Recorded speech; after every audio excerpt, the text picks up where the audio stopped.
सभी साथियों को मेरा प्यार भरा नमस्कार। तो एक बार फिर से आपका अपने परिवार स्टडी मटेरियल फॉर एग्जाम में सभी साथियों का तहे दिल से हार्दिक स्वागत। तो साथियों, हम बात करने वाले हैं आज Rajasthan police constable test series या पेपर मॉडल पेपर के बारे में साथियों। तो सबसे पहले मैं बता दूं आपको, सभी साथियों का एक बार फिर से तहे दिल से हार्दिक आभार प्रकट करते हैं, क्योंकि हमारे इस यूट्यूब परिवार स्टडी मटेरियल फॉर एग्जाम में हाल ही में 5K यानी 5000 सदस्य कंप्लीट हो गए हैं। इसके लिए मैं आपका तहे दिल से बहुत हृदय से आभार प्रकट करता हूं साथियों। ठीक है, तो आगे भी अपना ऐसा ही प्यार बनाए रखें ताकि मैं आपको बिल्कुल अच्छी से अच्छी जो न्यूज़ है साथियों ऑफिशियल वो भी लेके आऊं, और प्लस जो टेस्ट सीरीज है अपने राजस्थान पुलिस है, अदरवाइज जो कॉम्पिटिशन एग्जाम है उसके लिए बेस्ट से बेस्ट वीडियो लाऊं। आपके लाइक और सपोर्ट से मुझे मोटिवेशन मिलता है साथियों। इसी तरह अपना प्यार बनाए रखिए, लाइक बनाए रखिए साथियों, और वीडियो को लाइक जरूर करिए।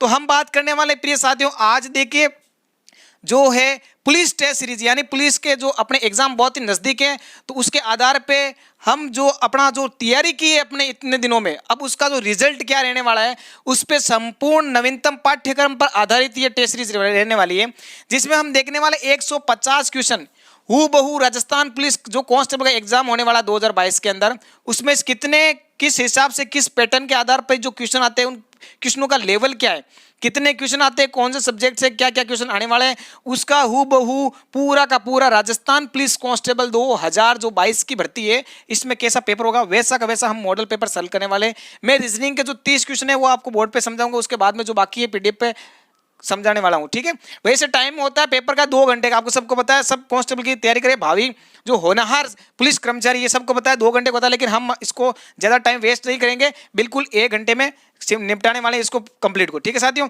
तो मैं और आपको बता दूं कि ज़्यादातर क्या है, आप इधर उधर भटको मत। ठीक है, कोई इधर जाता है इस यूट्यूब चैनल पे, अगर वो कोई टेस्ट सीरीज खरीदता है, बाकी कोई नए नए टेस्ट सीरीज लाते हैं, आप फालतू क्यों पैसे खराब कर रहे हो अपने? बिल्कुल निःशुल्क, बिल्कुल एक भी पैसा नहीं लग रहा साथियों, बिल्कुल आराम से निःशुल्क इसमें आपको 15 टेस्ट सीरीज मिलेंगी। ठीक है, और 15 टेस्ट सीरीज के हिसाब से देख लो, आप अपना लेवल चेक कर लो, अपने अनुभव चेक कर लो, बस।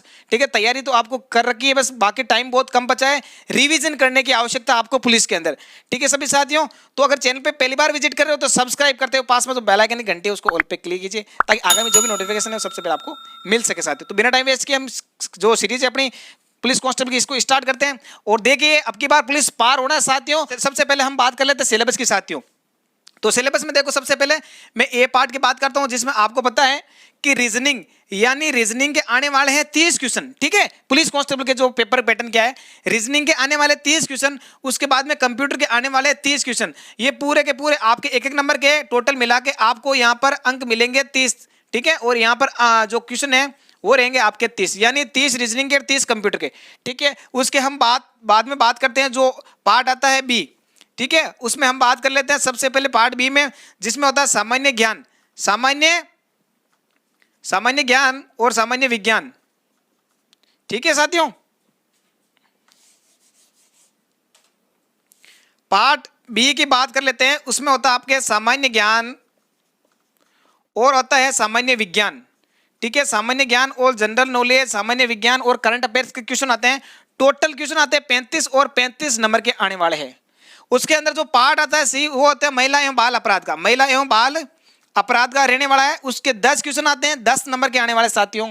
संपूर्ण देखेंगे पार्ट डी के अंदर, उसमें भी 45 क्वेश्चन आते हैं, वो भी आपके कितने, राजस्थान जीके के, यानी राजस्थान जीके के आने वाले हैं 45 क्वेश्चन। ठीक है, वो भी 45 नंबर के। अब आपको पूरा का पूरा पोर्शन देख के चलना है। सबसे पहले अलग अलग हिसाब से आप 30 क्वेश्चन रीजनिंग के करेंगे, 30 कंप्यूटर के करेंगे, उसके बाद में 35 क्वेश्चन है जो अपने इंडिया जीके के हैं, उसमें current affairs, world geography, total जो संपूर्ण सिलेबस है वो इसमें आ जाएगा। और बात करें महिला बाल अपराध की, तो 10 क्वेश्चन इसके आने वाले हैं, 45 क्वेश्चन इसके आने वाले। अलग अलग आप क्वेश्चन कीजिए और अलग अलग रिजल्ट निकालिए कि आपके जो लेवल कम किस में बैठ रहा है, फिर आपको पता चल जाएगा अपनी जो कम बैठ रहा है, अब उसमें तैयारी अपन को मजबूत किस में करनी है, अभी भी आपके पास टाइम है। ठीक है, तो सबसे पहले हम बात करते हैं रीजनिंग के, कि रीजनिंग के 30 क्वेश्चन है उसके हम आधारित बात कर लेते हैं साथियों। तो वीडियो अगर अच्छा लग रहा है तो साथियों लाइक तो जरूर कीजिए, ताकि आपके लाइक से हमें मोटिवेशन मिलता है और हम अच्छी से अच्छी क्लास लाते हैं, अच्छी से अच्छी न्यूज़ लेके आते हैं। तो पहला क्वेश्चन आपकी स्क्रीन पे ये देखिए साथियों, क्वेश्चन कह रहा है यदि ए माता है डी की, अब ध्यान से सुनने, ए माता है यानी एक पे माइनस कर दो, जो पुरुष होता है पुल्लिंग उस पर प्लस कर देना, जो स्त्री लेंगे उस पर माइनस कर देना। ठीक है, ए माता है डी की, यानी ये डी है इसकी, चाहे पुत्र हो पुत्र पुत्री अभी हम कंफर्म नहीं कह सकते हैं, ठीक है।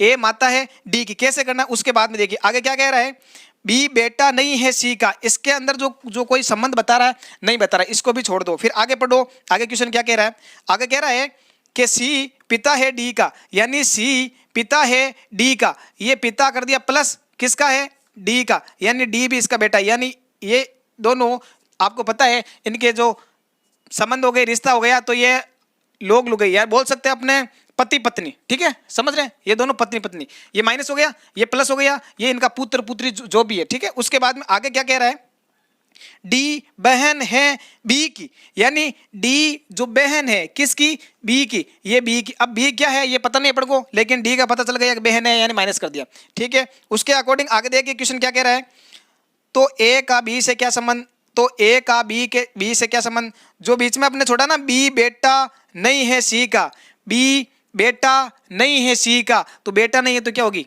बेटी होगी, बीच में जो क्वेश्चन छोड़ा था ना वहां से करिए। अब जो क्वेश्चन क्या कह रहा है इसका, तो ए का बी से क्या संबंध है, यहां पर कंफ्यूजन होते हैं कि इसका पूछ रहा है इसका पूछ रहा है, बिल्कुल तो कंफ्यूजन नहीं होना साथियों, बिल्कुल मैं सिंपल तरीके से, बिल्कुल सामान्य तरीके से जो आपकी रीजनिंग बता रहा हूं, ठीक है। तो यहां कह रहा है ए का बी से क्या संबंध है, यानी ए का बी से क्या संबंध है, ए का मतलब ए क्या लगती है, ए क्या लगती है बी के, तो ए तो मां लगती है कि नहीं है, या मां या माता या माता जी, तो ऑप्शन में देखो कहीं ऐसा नजर आ रहा है क्या, ऑप्शन नंबर ए इसका सही उत्तर हो जाएगा।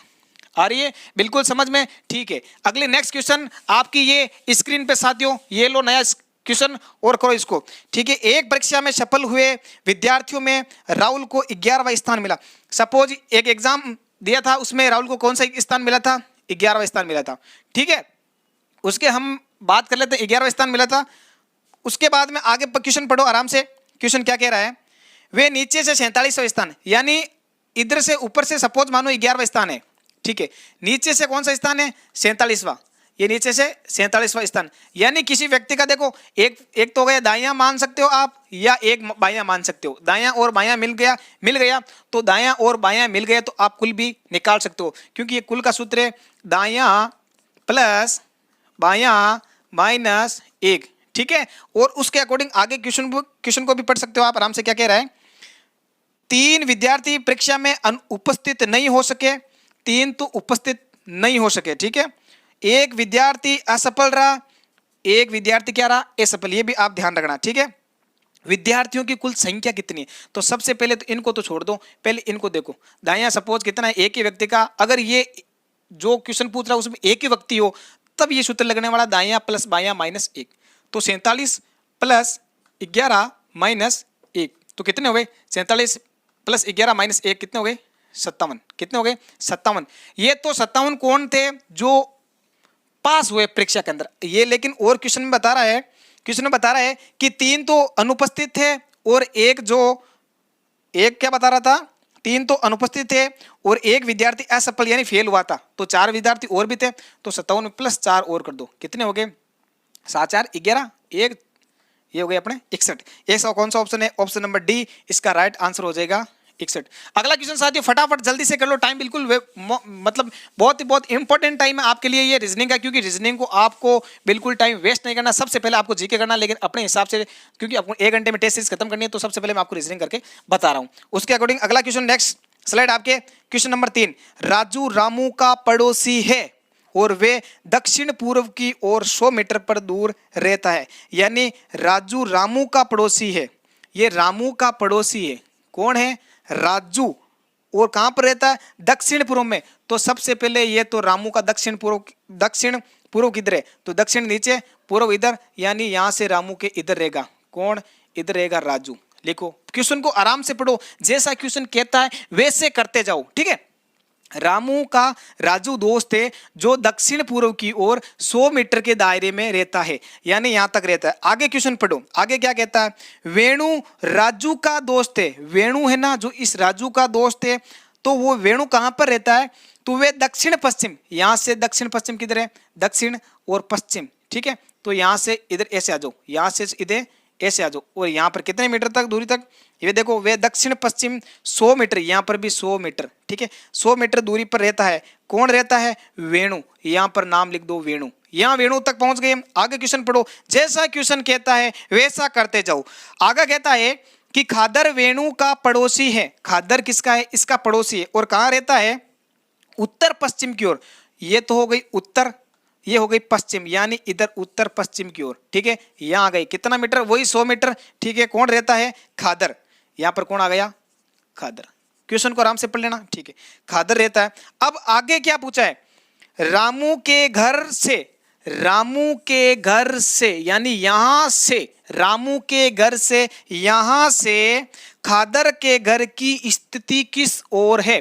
खादर को घर इस दिशा में है, तो यहां से प्लस बनाओ। दक्षिण में भी नहीं है और पश्चिम में भी नहीं है, लेकिन तिरछा है मकान, ठीक है। तो तिरछी स्थिति कौन सी हुई? दक्षिण पश्चिम। कौन सी? दक्षिण पश्चिम। तो ऐसा बताओ ऑप्शन कौन सा है? दक्षिण पश्चिम। तो दक्षिण पश्चिम ऑप्शन नंबर आपके रहा बी, यानी तीसरे का बी राइट। ठोको लाइक। चलो नेक्स्ट क्वेश्चन की बात करते हैं। अगला क्वेश्चन आपके स्लाइड पे साथियों, क्वेश्चन नंबर 4, जल्दी से देखो और अपने सभी साथियों को शेयर जरूर कर दिया करो, क्योंकि निःशुल्क बिल्कुल टेस्ट सीरीज चल रही है और आपको अपनी तैयारी को मजबूत बनाना है और अपनी मां का सपना को पूरा करना है साथियों। तो इसी के साथ एक क्वेश्चन आपके लिए कि समित्रा उत्तर दिशा की ओर 4 किलोमीटर चलकर, यहां से सपोज यहां से उत्तर की ओर 4 किलोमीटर चलती है समित्रा, ठीक है। चलकर फिर दाएं घूमती है, दाएं इधर चल रही है, तो इधर तो हो गया बायां और इधर हो गया दायां। किधर घूमती है? दाएं तरफ घूमती है समित्रा। तो वो दाएं घूमकर सपोज यहां इधर घूम जाती है और घूमकर कितनी चलती है? 5 किलोमीटर चलती है। 5 किलोमीटर यानी थोड़ी ज्यादा चलो 4 से, ठीक है। 5 किलोमीटर चलती है। फिर दक्षिण की ओर घूमकर, यानी दक्षिण नीचे, ऊपर उत्तर हो गया, नीचे दक्षिण हो गया, दक्षिण की ओर चलती है। और दक्षिण की ओर चलने के बाद 2 किलोमीटर तक चलती है, 2 किलोमीटर तक चलती है। अकॉर्डिंग अगली बार क्या कह रहा है? 2 किलोमीटर चलती है। फिर वे पश्चिम की ओर मुड़कर, पूर्व इधर हो गया तो पश्चिम इधर है, इधर मुड़कर चलती है कितनी मीटर? 3 मीटर तक, यानी यहां से कह सकते हो आप वो 3 मीटर तक चलती है, ठीक है। 3 किलोमीटर तक, ठीक है, 3 किलोमीटर है। 3 किलोमीटर चलती है और कुछ देर के लिए रुकता है और फिर यहां तो रुकता है, फिर क्या करता है? फिर 2 किलोमीटर और चलता है, तो 2 किलोमीटर और चलता है, यानी 3 इधर चला, 2 इधर चला, 5, यानी 5 इधर आया था और 5 भी इधर आ गया, ठीक है। 3 2 5 हो गए, तो वापस यहीं पहुंच गया। अब आगे क्या कह रहा है? जो आरंभिक स्थान से समित्रा कितनी दूरी पर है? आरंभिक यानी यहां से यहां तक दूरी कितनी है? तो सपोज करो पूरी दूरी कितनी है? पूरी थे 4, कितनी है? 4। और देखो ये दूरी कितनी है? ये दूरी देखो, ये दूरी आयत के आमने सामने एक भुजा बराबर होती है कि नहीं होती है? तो ये 2 है, तो ये भी 2 हो गई। 4 में से 2 गई, पीछे कितनी बचो? तो ये दूरी कितनी बचेगी? 2। इसका मतलब ऑप्शन नंबर 2 कौन सा है? ऑप्शन नंबर बी इस क्वेश्चन का राइट आंसर। जल्दी से कर दो, ऑप्शन बी इसके सही आ रहा है, बिल्कुल राइट कर लो। चलते हैं नेक्स्ट क्वेश्चन की तरफ। अगला क्वेश्चन है क्वेश्चन नंबर 5। ये आपकी स्लाइड पे साथियों कथन दे रखे हैं, तो कथन में आपको बताना है क्या कह रहा है कथन। कथन देखो, सबसे पहले कथन जो कहता है वैसा किए जाओ, अपने मन की बात मत करो, क्योंकि कथन यही वही कहेगा जो वो खुद चाहता है। अब जो कहता है वो कथन कहता है ना 2 + 2 6 होते हैं, तो अपने को मान लो भाई 2 + 2 6 होते हैं, अपने ज्ञान झाड़ने की आवश्यकता नहीं है। जो कथन कहता है उस अकॉर्डिंग चलना है। समझ रहे हो मेरी बात? एग्जाम्पल के माध्यम से क्या कह रहा है? कुछ कुर्सियां बेंचें हैं, ये कुर्सियां बना दूं मैं, ये कुर्सियां हो गई। कुछ कुर्सियां बेंचें हैं, तो कुछ का भाग ऐसे बना लो, ये बेंचें हो गई, बेंचें हो गई। कुछ देखो ये कुछ भाग हो गया, कुछ कुर्सियां बेंचें हैं, ठीक है, ये ऐसे हो गया। कोई बेंच मेज नहीं है, कोई भी बेंच है जो मेज नहीं है, तो इसको मेज को अलग ही बना लो। देखो कोई बेंच मेज नहीं है, बिल्कुल कोई नहीं है, जैसा कथन कह रहा है हमने वैसा कर लिया, ठीक है। अब जो निष्कर्ष क्या कहता है वो पढ़ो आप। कुछ कुर्सियां मेज है, कुछ कुर्सियां मेज है, नहीं साहब, कुछ कुर्सियों का और मेज का तो कुछ लेने देने नहीं है, इसका मतलब फर्स्ट वाला गलत। दूसरा कह रहा है कुछ बेंचें कुर्सियां हैं, कुछ बेंचें कुर्सियां हैं, बिल्कुल सा ये रही, कुछ बेंचें कुर्सियां हैं, दूसरा ठीक है। तीसरा कह रहा है सभी बेंचें कुर्सियां हैं, सभी बेंचें कुर्सियां, सभी नहीं है, कुछ है, इसका मतलब ये भी गलत है। तीसरा चौथा क्या कह रहा है? कुछ मेजें कुर्सियां हैं, कुछ मेजें कुर्सियां हैं, मेजों का और कुर्सियों का तो संबंध ही नहीं है, इसका मतलब ये भी गलत है। तो ऑप्शन कौन सा मिल रहा है अपने पास? Only for 2। तो ऐसा कोई जो ऑप्शन में है क्या, केवल निष्कर्ष 2 निकलता। तो ये रहा ऑप्शन नंबर बी आपका सही उत्तर, केवल निष्कर्ष 2 निकल रहा है। सभी साथियों को समझ में नहीं आ रहा तो बता दीजिए, और वीडियो अच्छा लग रहा है तो लाइक तो जरूर कीजिए साथियों। ठीक है, आपके लिए बहुत मेहनत की जा रही है साथियों, आराम से लाइक कीजिए और सभी साथियों को शेयर जरूर कीजिए। ठीक है, अगले क्वेश्चन की बात करते हैं। ये क्वेश्चन आपकी स्लाइड पे कह रहा है PRO, क्वेश्चन नंबर 6, PRONUNCIATION। ठीक है, इनमें से आपको क्या बताना है, इनमें से आपको बताना है कि जो अक्षर दे रखा है ना, कौन सा, PRONUN, ठीक है, NUNCIATION,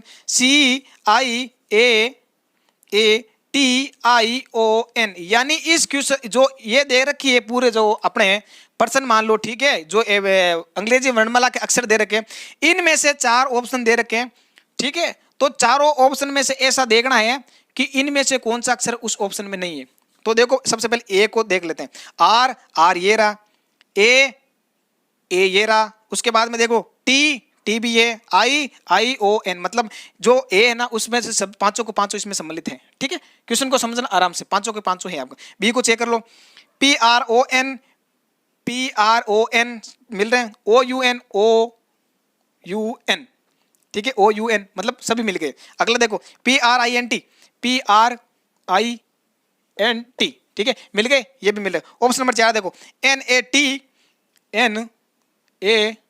ये रहा, NAT मिल रहा है, URL, यू कहाँ है, यू नजर नहीं आ रहा है, पकड़ा गया, बिल्कुल यू नजर नहीं आ रहा। इसका मतलब जो ऑप्शन नंबर 4 है उसमें एक यू आ रहा है जो कि इस स्पेलिंग में नहीं है। इसका मतलब ऑप्शन 4 का निर्माण इस स्पेलिंग के माध्यम से नहीं किया जा सकता। ऑप्शन नंबर डी इसका राइट आंसर, जिसके ऑप्शन नंबर डी आ रहा है, बिल्कुल सही उत्तर है साथियों।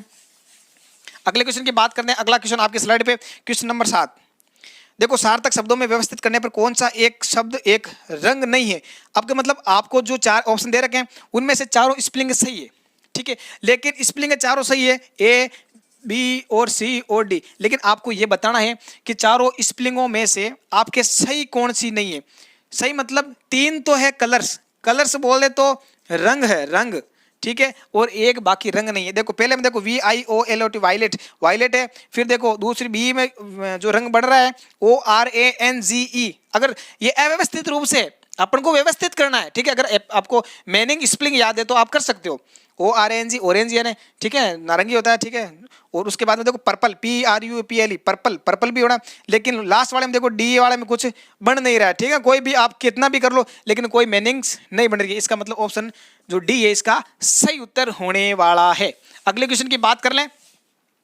अगले क्वेश्चन की देखो, क्वेश्चन नंबर 8 आपकी स्लाइड पे कहता है EXPANSION को लिखा जाता है 2 4 8 5 ऐसे लिखा जाता है, तो उस कूट भाषा में PENSION को किस प्रकार लिखा जाता है। तो यहां पर सबसे पहले आपको देखो सिंपल थोड़ा सा दिख रहा है, दिमाग लगाओ, नॉर्मल सा EX ऐसे देखो जो EXP है ना, इसका पूरा का पूरा कोड वर्ड दे रखा है, EXPANSION।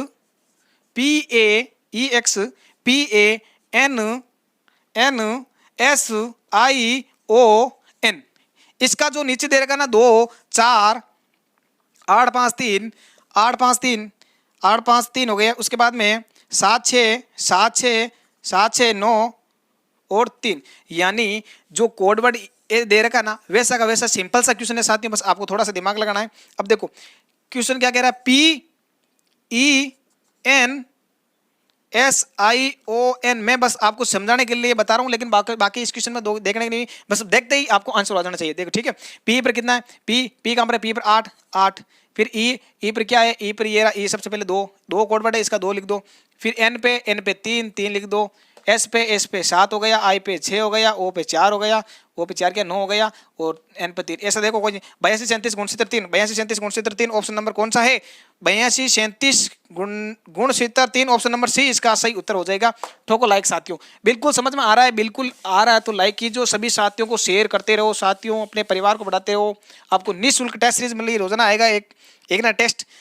अगला क्वेश्चन आपकी स्लाइड पे क्वेश्चन नंबर 9 कह रहा है कि एक गुड़ भाषा में PUR इसको एक ऐसे लिखा जाता है, NAVI को GYMO ऐसे लिखा जाता है, तो उस कोड भाषा में AVIARY को क्या लिखा जाएगा। तो सबसे पहले देखो, अगर इतना बड़ा क्वेश्चन आ रहा है तो समझो कुछ ना कुछ इसमें घोटाला है। घोटाला समझ रहे हो? घोटाला समझो मतलब जैसे एग्जैक्टली उसका कोड में ही लिखा जा सकता है। अब देखो सबसे पहले ए देखो कि ए का कोड क्या कुछ मिल रहा है क्या। सबसे पहले देखो अपना ऑप्शन क्या, अगर हमको क्वेश्चन क्या पूछा, AVIARY, ठीक, ये क्वेश्चन पूछा। अब ये क्वेश्चन पूछा, इसका देखो कोड मिल रहा है क्या। ऊपर वाला दे रखे हैं 4, आपके समझ में आ रहे हैं, ठीक, ऊपर वाले 4। अब उसमें से देख लो कोई नीचे वाला कोड मिल रहा है क्या, ए पे कोई देखो कोड मिल रहा है क्या। तो यहां पर देख सकते हो आप, ए ऊपर वाली स्पेलिंग नहीं है। 2 नंबर NAVI में देखो ए है, यानी NA यहां पर ए आ रहा है 2 नंबर पे। और तो इसका जो कोड है उसमें देखो 2 नंबर पे क्या आ रहा है, NA का जो कोड है GY, यानी ये Y आ रहा कोड, तो इसका ए का Y लिखो आप। तो देखो ऑप्शन में सब में Y आ रहा नहीं है, इसका मतलब यही रूल लगेगा। आपको छैला पकड़ सकते हो, देख पंथ रास्ता पकड़ लिया बस आपने, ठीक है, मारोगे छैला पकड़ लियो। तो अब छैला पकड़ लिया, पंथ पकड़ लिया, अब इस पंथ के माध्यम से आप चल सकते हो, ठीक है। आगे भी ऐसे कर सकते हो, ठीक है। वी का देखो तो NAVIGATE, ठीक है, यही था इसमें। अब उसके आधार पर निचले वाली स्पेलिंग देख लो, इसकी कोड क्या है, GYMOWYQT, ठीक है। अब देख लो वी का क्या होगा, वी का M कर दो, फिर आई का कहाँ पर है, आई का ये रहा, ओ कर दो, फिर उसके बाद में कर सकते हो जी का कर दो, पीछे से 4 W कर दो, सॉरी ए लास्ट में, ए का फिर Y कर दो, फिर R का कहाँ है, R ऊपर वाली स्पेलिंग करेगा R, 2 और 2 4, ऊपर से 2 2 और 4 कौन सा है, 2 और 2 4 S यहाँ पर आ जाएगा। अब ऐसा देखो ऑप्शन, पहले ऑप्शन मिला लो, VMOYS VMOYSL, option number C इसका सही उत्तर हो जाएगा। ऑप्शन नंबर सी मिल रहा है कि नहीं मिल रहा है, जल्दी से देख लो साथियों, मिल रहा है तो करो आराम से, ठीक है। नेक्स्ट क्वेश्चन आपकी स्लाइड पे, क्वेश्चन नंबर 10 आज की क्लास का, उपवास, भूख और दौड़, ठीक है। उपवास, भूख और दौड़, देखो क्या लग रहा है इसमें, उपवास करते हैं तब क्या लगती है, भूख लगती है। उपवास करेंगे तो भूख लगे ना भाई साहब, ठीक है। उसके बाद में दौड़ करेंगे तो क्या लगेगी, चतुरता का मैटर ही नहीं बैठ रहा है। ताकत का भी मैटर नहीं बैठ रहा है। घोड़ा ही नहीं है, तो दौड़ करेंगे, थकावट, बिल्कुल थकावट हो सकती है, क्योंकि दौड़ करेंगे तभी तो थकावट लगेगी ना। तो इसका जो आंसर है थकावट, ऑप्शन नंबर डी सही उत्तर। अगले क्वेश्चन की देखो, क्वेश्चन नंबर 11 क्या कह रहा है, बी, आराम से देख लो, BEHK लिख रहा है, आपकी स्लाइड पे देख सकते हो। Y इसको लिखा है YVSP, यहाँ आराम से इसको देखो, संबंध देखो, ठीक है, संबंध देख लो। B इसका ऐसा क्या संबंध है, तो B का उल्टा Y, E का उल्टा V, H का उल्टा S और K का उल्टा P, ठीक है। ये आप एक ट्रिक है, उसके माध्यम से याद कर लेना, मैं आपको बता दूं, सब उल्टा लिखा हुआ है, ठीक है। तो आप भी AD G और J का उल्टा क्या होगा, ए का होगा अजर, D का दूध वाला, G का गणेश टेम्पल और J का जयपुर क्वीन, ठीक है। जिसमें ZWTQ आ रहा है, ZWTQ आ रहा है, ऑप्शन नंबर सी इसका सही उत्तर हो जाएगा। अब मैंने कैसे किया वो सिंपल सा तरीका बता देता हूँ। सबसे पहले ABCD उल्टी, यानी ए का उल्टा क्या होगा, बी का उल्टा, ABCD में उल्टा कैसे है वो ट्रिक से बता रहा हूँ आपको, सिंपल तरीके से आएगा, बिल्कुल पसंद आए तो बताना साथियों। ABCDEFGHIJKLM, ठीक है। फिर देखो N से NOPQRSTUVWX और Y और ये Z। अब देखो इसको याद कैसे करनी है, एक छोटी सी मैं सिंपल सी कहानी बता देता हूँ, 1 मिनट का टाइम लगेगा। AZ यानी अजर नाम का एक लड़का था, कौन था, अजर नाम का लड़का था। BOY बॉय यानी बॉय, एक अजर नाम का लड़का था, ये तो अजर रह गया, और ये बॉय यानी लड़का था, ठीक है, लड़का था। CX का मतलब कैरेक्स, ये आप ऐसे याद करो, सिंपल सी एक कहानी बना लो कि अजर नाम का बॉय था, CRX कैरेक्स नाम की एक गाड़ी लेके DN दूध वाले के पास गया, अजर नाम का बॉय था, CXN करेक्स गाड़ी लेके दूध वाले के पास गया। कब गया था, इवनिंग में गया था, इवनिंग में गया था, इवनिंग में गया था। तो दूध वाले ने क्या कहा कि तेरे F यानी फादर, U यानी अंकल, तेरे फादर अंकल से मिलना, कहाँ पर मिलना, GU गणेश टेम्पल में, GT यानी गणेश टेम्पल में मिलना। गणेश टेम्पल में जो मिलने गया, तब उसके फादर ने क्या कहा कि बेटा तू पहले सबसे पहले हाई, H यानी हाई, S यानी सेकेंडरी, हाई सेकेंडरी की स्कूल तू पास कर ले, फिर पास कर ले, फिर आई यानी इंडियन रेलवे में तेरी नौकरी लग जाएगी, आई आर इंडियन रेलवे में नौकरी लग जाएगी, तब तेरी शादी जयपुर, जे से जयपुर, क्यू से क्यूइन, जयपुर क्यूइन से हम तुम्हारी शादी करवाएंगी। और फिर से अगर तेरी शादी हो जाएगी जयपुर क्यूइन से, तो के यानी काला, पी यानी पानी, के से काला, पी यानी पानी, काला पानी की तेरे को सजा मिल जाएगी। अगर जयपुर क्वीन से तेरी शादी हो गई तो काला पानी की सजा मिल जाएगी। एल ओ यानी ऐसा एक लव करने वाला, एम ए एन मेन था, मेन था। कहानी समझ में आ गई और आपको एबीसीडी पूरी की पूरी उल्टी भी समझ में आ गई। यानी जेड का उल्टा ए, बी का उल्टा वाई, सी का उल्टा एक्स, ऐसे आप करको याद कर सकते हो साथियों। अगला क्वेश्चन आपकी स्लाइड पे ये देखिए, क्वेश्चन नंबर आपका ये रहा, क्वेश्चन नंबर कह रहा 12, CL अनुपात 15:9। अब देखो CL, ये क्वेश्चन कैसे किया जाता है, C कितने पर आता है 3 नंबर पर, L कितने पर आता है, L आता है 12 पर। फटाफट कर लो जल्दी से। L में से मतलब सबसे पहले देखो 12 में से 3 गए पीछे पीछे, 12 में से 3 गए पीछे पीछे 9, और 12 प्लस 3 कितने होते हैं, 12 प्लस 3 कितने होते हैं 15। मतलब पहले प्लस किया फिर माइनस किया, पहले प्लस किया फिर माइनस किया, 12 प्लस 3, 12 प्लस 3 कितने हुए 15, 12 माइनस 3, 12 माइनस 3 9, मतलब 15/9 आ रहे कि नहीं आ रहे। ठीक है, उसके बाद में आगे देखो ई कितने पर आ रहा, ई आ रहा 5 पर, एन कितने पर आ रहा है, एन आ रहा 14 पर। तो सबसे पहले 14 और 9 कितने हुए, 14 और 9 19, 14 और 9 कितने हुए 19, और 14 में से 9 गए पीछे पीछे 9। ऐसा ऑप्शन है कहीं पे, ऑप्शन नंबर ए इसका सही उत्तर हो जाएगा 19/9, 19/9। जिसके 19/9 आ रहा है वो बिल्कुल सही है। जल्दी से करो नेक्स्ट क्वेश्चन, टाइम वेस्ट मत करो। अगले क्वेश्चन की बात करें, क्वेश्चन नंबर 13, 68 130 अनुपात बन रहा है। ठीक है, यहाँ पर देख सकते हो आप क्या कैसे किया जा रहा है। यहाँ पर ऐसे किया जाएगा, देखो 4 का क्यूब कितना होता है 64 प्लस 4 कितना हुआ 68 हुआ कि नहीं हुआ था। यहाँ पर देख सकते हो आप आगा 5 का क्यूब 125 प्लस 5 कितना हुआ 130। सेम टू सेम आगे वैसा ही वैसा चल रहा है। कितने का क्यूब आएगा, 4 का गया, 5 का गया, फिर 6 का कितना हुआ, 6 का क्यूब हो गया 216 प्लस 6। ठीक है, 216 प्लस 6 कितना हुआ 222 ऑप्शन में क्या, ऑप्शन नंबर 20 का सही उत्तर। आगे भी देख सकते हो अगर चाहो तो 7 का स्क्वायर कितना हुआ 7 को गया 343 प्लस 7 350 आ रहा है, सही आ रहा है, बिल्कुल सही आ रहा है उत्तर साथियों। आगे भी देख सकते हो ये अगला क्वेश्चन ये आपकी स्क्रीन पर साथियों जल्दी से देख लो। 128 99 अनुपात समानुपात बता रहा है यहाँ पर 128 99 244। ठीक है, यहाँ एक संबंध बताना है, क्या संबंध है 128 99 का, फिर 244 अनुपात यहाँ पर क्या आएगा, बिल्कुल आपकी स्क्रीन पे दिख रहा है क्वेश्चन, जल्दी से बता दो। देखो 8 + 2 + 9, 8 + 2 + 1 कितने में 8 2 10 1 11 11 कितने में 11 × 9 करें कितने होते हैं 99 होते हैं कि नहीं है। फिर देखो 2 + 4 + 4 4 दूनी 8 8 2 10 10 × 9, यहाँ पर भी 9 से गुणा किया, यहाँ पर भी 9 से कर दो। नंबर 20 का सही उत्तर होने वाला है साथियों। जल्दी से ये क्वेश्चन कंप्लीट। अगले क्वेश्चन की बात करते हैं, क्वेश्चन नंबर आपका अगला 15 देखो सी यानी सी बराबर 3 दे रखा है, एफ बराबर 6, एफ मतलब जिस कोड दे रखा है सी 3 पर आता है, एफ 6 पर आता है, आई कितने पर आता है 9 पर, वैसा का वैसा दे रखा है। ठीक है, के 11 पर आता है, एन 14 पर आता है। अब देखो यहाँ पर डिफरेंट कितना का 3 + 3 6 6 3 9 9 3 12 12 3 15 ऐसे करते जाओ। ठीक है, उसमें आगे देखो 11 के बराबर 11 एन बराबर 14 ये दे रखा है, 11 और 3 14 14 और 3 कितना है 17 17 पर आएगा एन, और 17 और 3 20 20 पे आएगा आपके टी, एन टी कहीं पर नजर आ रहा है कि एन टी 20 पर देखो 17 और 20 ऑप्शन नंबर सी सही उत्तर हो जाएगा, ऑप्शन नंबर सी साथियों। जल्दी से नेक्स्ट क्वेश्चन नंबर 16। चलो अगले क्वेश्चन की बात करते हैं। क्वेश्चन नंबर 16 कह रहा है, ऑप्शन देखो ए क्या कह रहा है भाई बहन, बी कह रहा है माता पिता, सी कह रहा है चाचा चाची, और डी कह रहा पति और पत्नी। तो आपको कॉमन सेंस की बात है साथियों, कॉमन सेंस के हिसाब से आप देख सकते हो, यानी जो भाई बहन है, ठीक है, माता पिता यानी एक विवाहित जोड़ा है, माता पिता विवाहित जोड़ा हो गया।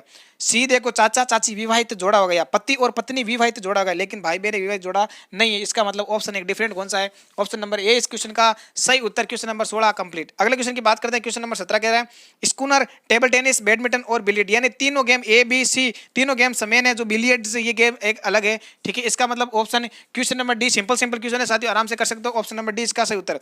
आगे देखो P Q A U C D और आर बी 18 क्वेश्चन नंबर 18 में क्या कह रहा है, पी क्यू यानी डिफरेंट बताना आपको, डिफरेंट कौन सा है, P Q A U R C D R B. अब देखो सबसे पहले क्वेश्चन में जो बी है ना, ये ए यू ये एक अलग ही नजर आ रहा है। कैसे नजर आ रहा है? सबसे पहले ये देखो, सभी जो बाकी है ना पी क्यू और सी डी और जो आपके आर बी, ये है सभी व्यंजन। क्या है? व्यंजन। और ये एक स्वर है। स्वर है। स्वर इंग्लिश में 5 होते हैं, ए ई आई ओ यू, ए ई आई ओ और यू। ठीक है, ये 5 स्वर होते हैं। ठीक है, ये स्वर हो गए, इसलिए ये बाकी व्यंजन है, ये डिफरेंट इसमें अंतर है। अगले क्वेश्चन की बात करते हैं, क्वेश्चन नंबर 19। क्या कह रहा है क्वेश्चन नंबर 19 आपके स्लाइड पे? ये साथियों सीपीबीओ बीओडीओ, इसमें से डिफरेंट कौन सा है ये आपको बताना है। देखो सबसे अलग अलग है सी पी और बी ओ, इसमें से आपको डिफरेंट क्या है? देखो सी पी यानी 16 और सी यानी सी पर आता 3, 16 में से 3 के पीछे बचा 13 बराबर। सपोज करो आप ओ कितने हैं? 15 पर है, बी 2 मतलब 15 में से 2 गए पीछे कितने बचा? 13। यहाँ पर 13 और 13 का अनुपात रेशियो आ रहा है। B option number B check करो, यानी ओ और बी डी और क्यू, यानी 17 में से 4 गया, 17 में से 4 गया पीछे बचा 13 बराबर।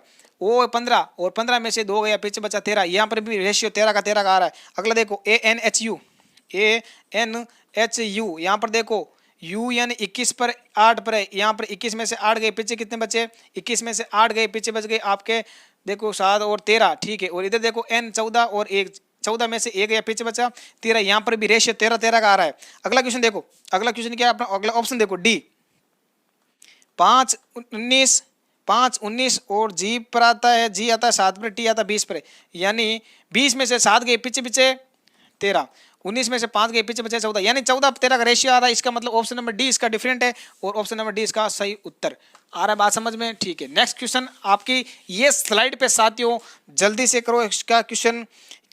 ये 20 क्वेश्चन को कैसे करना है यहाँ पर देखिए 14 20 और 3, यानी आपको 20 में से 14 निकालना है, फिर बचे 6, 6 में 2 का भाग दे दो कितना बचा? 3। ऐसा ऑप्शन कौन सा मिल रहा है? मतलब ऐसे कौन से ऑप्शन के अंदर है जो एचटी यही रूल लगता है? तो इसमें से देखो ऑप्शन नंबर ए सबसे पहले अपन करते हैं 7 13 और 3, यानी 7 13 और 3 में से देखो 7 13 में से 7 के पीछे बचे 6, 6 में 2 का भाग दे दो, यहाँ पर 2 का भाग दिया, यहाँ पर भी 2 का भाग देते हैं, कितने बचे? 3, यानी ऑप्शन नंबर ए इसका राइट आंसर हो जाएगा। ऑप्शन नंबर ए ही है वो आपके मिल रहा है।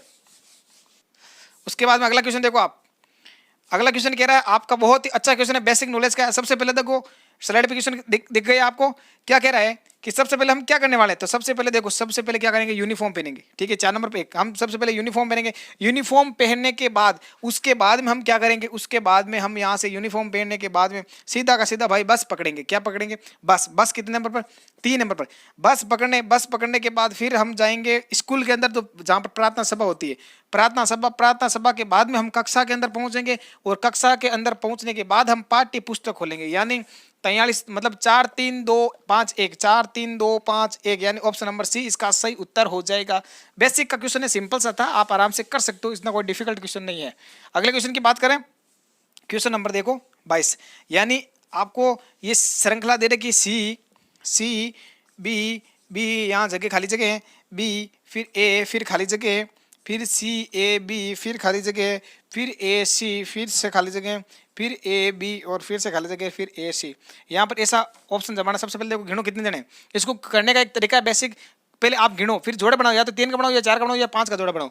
1 2 3 4 5 6 7 8 9 10 11 12 13 14 15 16 17 18, 18 मतलब 3 3 का जोड़ा बनाते, 1 2 3 4 5 और ये 6 मतलब जोड़े बन गए। अब ऐसा कौन सा ऑप्शन है जो इसमें सेट हो सकता है?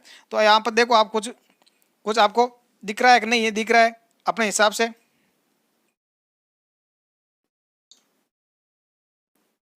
यहाँ पर देखो सबसे पहले देखो सी ए बी, यहाँ पर सी ए बी कर सकते हैं। ठीक है, सी ए बी यहाँ पर देखो सी ऑप्शन देखो कौन सा ऐसा सेट हो सकता है। सपोज यहाँ ऑप्शन नंबर कोई सेट कर सकते हैं, ए करो यहाँ पर C A B B A C, C A B B A C, C A B B A C, ऐसा देखो यहाँ पर क्या क्या लगा रखते हैं अपने ए सी बी और सी और बी। ऐसा ऑप्शन कौन सा है? ऐसा ऑप्शन मिल रहा है ऑप्शन नंबर सी, यानी ऑप्शन नंबर सी सही क्वेश्चन, सही आंसर हो जाएगा इसका ऑप्शन नंबर सी। अगले क्वेश्चन देखो, अगले क्वेश्चन देखो क्या कह रहा है यहाँ पर। तो इस क्वेश्चन में श्रृंखला बन रही थी। ठीक है, अगला 23 और 24वां क्वेश्चन आपकी स्लाइड के ऊपर बिल्कुल सिंपल से क्वेश्चन है। देखो यहाँ पर क्या कर रहा है, XUROLI, यहाँ पर आपको 2 अक्षर बताना है, यहाँ पर कौन से शब्द आएंगे। ठीक है, एक्स कितना बता 25 पर, यू कितना बता 21 पे, आर 18 पर, ओ 15 पे, O 15 पे, L 12 पे, I 9 पे, और फिर यहाँ पे बताना। देखो यहाँ पर कुछ, देखो अपने हिसाब से दिमाग लगाओ क्या कुछ इसमें संबंध है कि नहीं है, जल्दी से करो क्योंकि टाइम क्लास बहुत लंबी हो चुकी है साथियों। नए नए करते आपके 1.5 घंटे की बन जाएगी। तो 25 में से कितने जाए, फिर यहाँ पर देखो 21 बचेंगे, -4, यहाँ पर 21u 21x, यहाँ पर 24 ही है, ठीक है ना, x 24 पाता है, ठीक है। यहाँ पर -3, फिर देखो 21 में से 18 गए, पीछे कितने बचे, -3, 18 में से 3 गए 15, फिर 15 में से 3 गए 12, -3 -3, तो यहाँ पर 9 में से -3 करो कितने बचेंगे, 6, 6 में से -3 करो कितने बचेंगे, 3, 6 पे एफ और 3 पर सी, यानी एफ सी ऑप्शन है क्या कहीं पे, बिल्कुल ये रहा एफ सी, आपके ऑप्शन नंबर कौन सा, F C, option number C इसका सही उत्तर हो जाएगा। अगले क्वेश्चन की बात कर लो, क्वेश्चन नंबर 24वां, 365 364 355 330 स्लाइड पे आपको दिख रहा है, ठीक है। इनमें संबंध क्या है, इनमें संबंध क्या है, 365 364 355 330 281, आपको यहाँ पर बताना है क्या संबंध। देखो इसमें कुछ संबंध नजर आ रहा है कि नहीं आ रहा है साथियों, जल्दी से देखो। 365 से 64 एक माइनस गए, फिर यहाँ पर देखो 64 -9, यहाँ पर देखो कुछ संबंध भी दिख रहा है क्या, 25 माइनस हो रहा है, यहाँ पर देखो गुणपत, देखो कुछ सीरीज बन रही है, दिमाग लगाओ, छोटा सा दिमाग लगाओ, 1 2 1 9 25, यानी ये कुछ लग रहा है आपको, वर्ग लग रहा है कि नहीं लग रहा है, देखो 1 का वर्ग 1, 2 का वर्ग, सॉरी 3 का वर्ग, 1 का 3 का, फिर 5 का, फिर 7 का, यहाँ पर 9 का लगा दो, ठीक है। यहाँ पर 9 का 90 में 81, यानी 81 निकाल दो, 81 से 81 के पीछे पीछे 200, यहाँ पर 200 आएंगे। ऑप्शन में कहीं है क्या 200, ऑप्शन में रे यार 200, ऑप्शन नंबर बी इसका सही उत्तर हो जाएगा। अगले क्वेश्चन की बात करते हैं, क्वेश्चन नंबर 25, 24 हो गए, 25वां क्वेश्चन देखो जल्दी से। एक पक्षी निशानेबाज से पूछा कि तेरे थैले में कितने पक्षी है, उसने उत्तर दिया कि सभी चिड़िया थे लेकिन 6 को छोड़कर सभी कबूतर है, 6 को छोड़कर कबूतर, लेकिन 6 को छोड़कर और सभी बत्तख थे, लेकिन और 6 को छोड़कर थैले में कितने पक्षी, यानी पक्षी कितने हो गए 3, तो आपको माना कि पक्षी कितने में x में से x -3,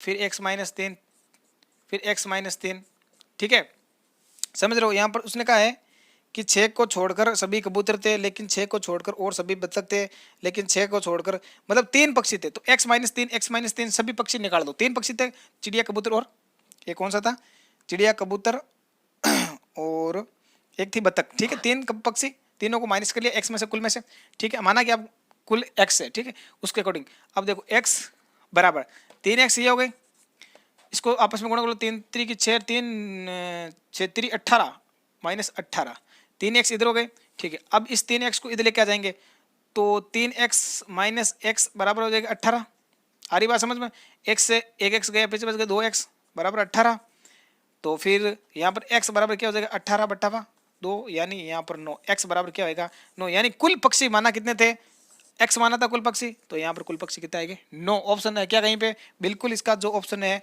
9 वाला बिल्कुल सही। अगला क्वेश्चन देखो जल्दी से साथियों,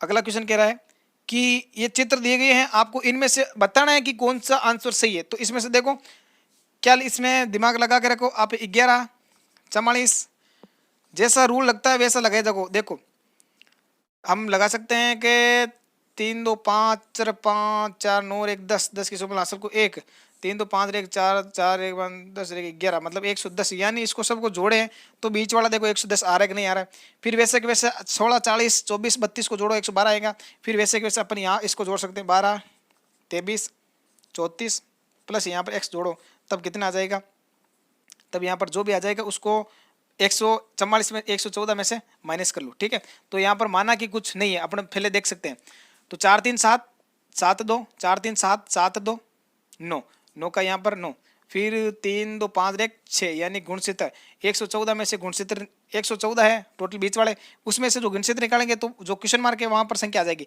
तो 114 में से गुणसूत्र निकालो पीछे बचे 45, तो आपके जो ऑप्शन नंबर कौन सा है जिसमें 45, ऑप्शन नंबर सी इसका सही उत्तर हो जाएगा 45। चलो नेक्स्ट क्वेश्चन की बात करते हैं। अगला क्वेश्चन देखो, अगला क्वेश्चन क्या कह रहा है, क्वेश्चन नंबर 27, कुछ अंकों को मैट्रिक्स में दिया गया, उस आधार पे आपको ढूंढना है क्या उसमें कौन सा सही लग रहा है और लुप्त अंक आपको बताना है।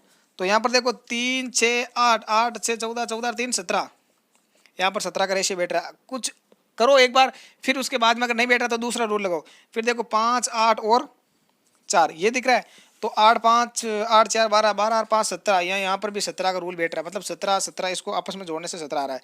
तो 7 और 4 11, 11 में क्या चीज़ जोड़ा जाए, 17 आ जाए।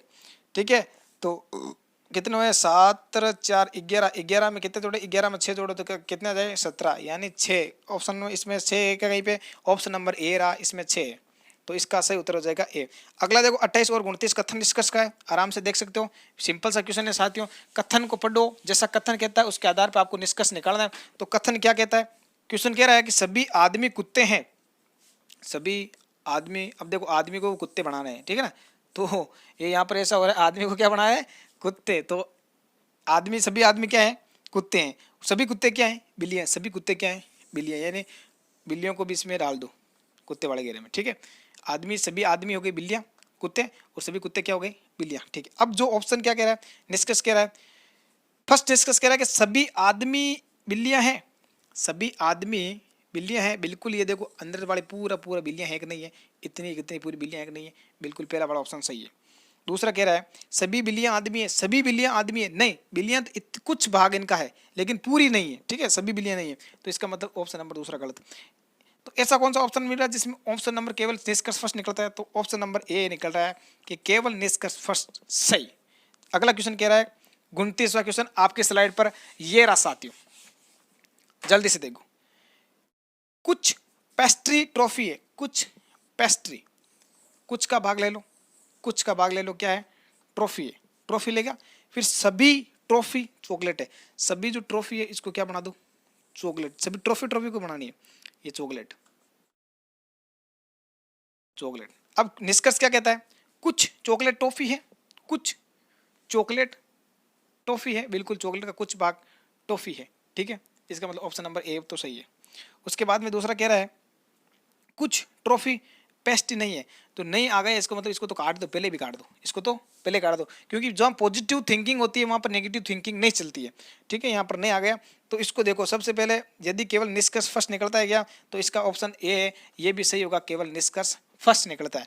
अगला इस जो अपने रीजनिंग है, इसका अंतिम क्वेश्चन कह रहा है कि क्या किसी भी निर्वाचन क्षेत्र में संसदीय चुनावों के लिए उम्मीदवारों की अधिकतम संख्या की सीमा तय होनी चाहिए। तो आपको जो कॉमन सेंस है वो दिमाग लगाना और उस हिसाब से आपको अकॉर्डिंग क्वेश्चन करना साथियों। ठीक है, तो ऑप्शन जो ए कह रहा है, हाँ, इससे संसदीय चुनाव अधिक अर्थपूर्ण होंगे क्योंकि मतदाता अपने वोट देने के लिए एक विवेकपूर्ण निर्णय ले सकते हैं। बेसिकली ये बात सही मानी जा सकती है, ये सब होना भी चाहिए। ठीक है, अगला जो बेसिकली दूसरा क्या कह रहा है, नहीं, लोकतंत्र में जो योग्यता मानदंडों को पूरा करने वाला कोई भी व्यक्ति संसदीय चुनाव लड़ सकता है और कोई प्रतिबंध नहीं होना चाहिए। बात इसने भी ठीक की है, लेकिन कोई नहीं, दोनों बातें हमें समर्थन लगती है, सही है। ये बेसिकली क्वेश्चन पर डिपेंड करता है क्या मानता है एग्जामिनर, अपनी सोच अलग, एग्जामिनर की सोच अलग, उस हिसाब से सोच के हिसाब से मिलता है इसका आंसर। तो हमारी सोच से जो क्वेश्चन है इसका जो मतलब हमें दोनों लग रहा है, तो ऐसा कोई ऑप्शन है क्या है जिसमें दोनों सही है, तो ऑप्शन देखो डी है, जिसमें एक और दोनों इससे लग रहे हैं। ठीक है, तो इस हिसाब से आप कर सकते हो। ये थे अपने साथियों रीजनिंग के क्वेश्चन।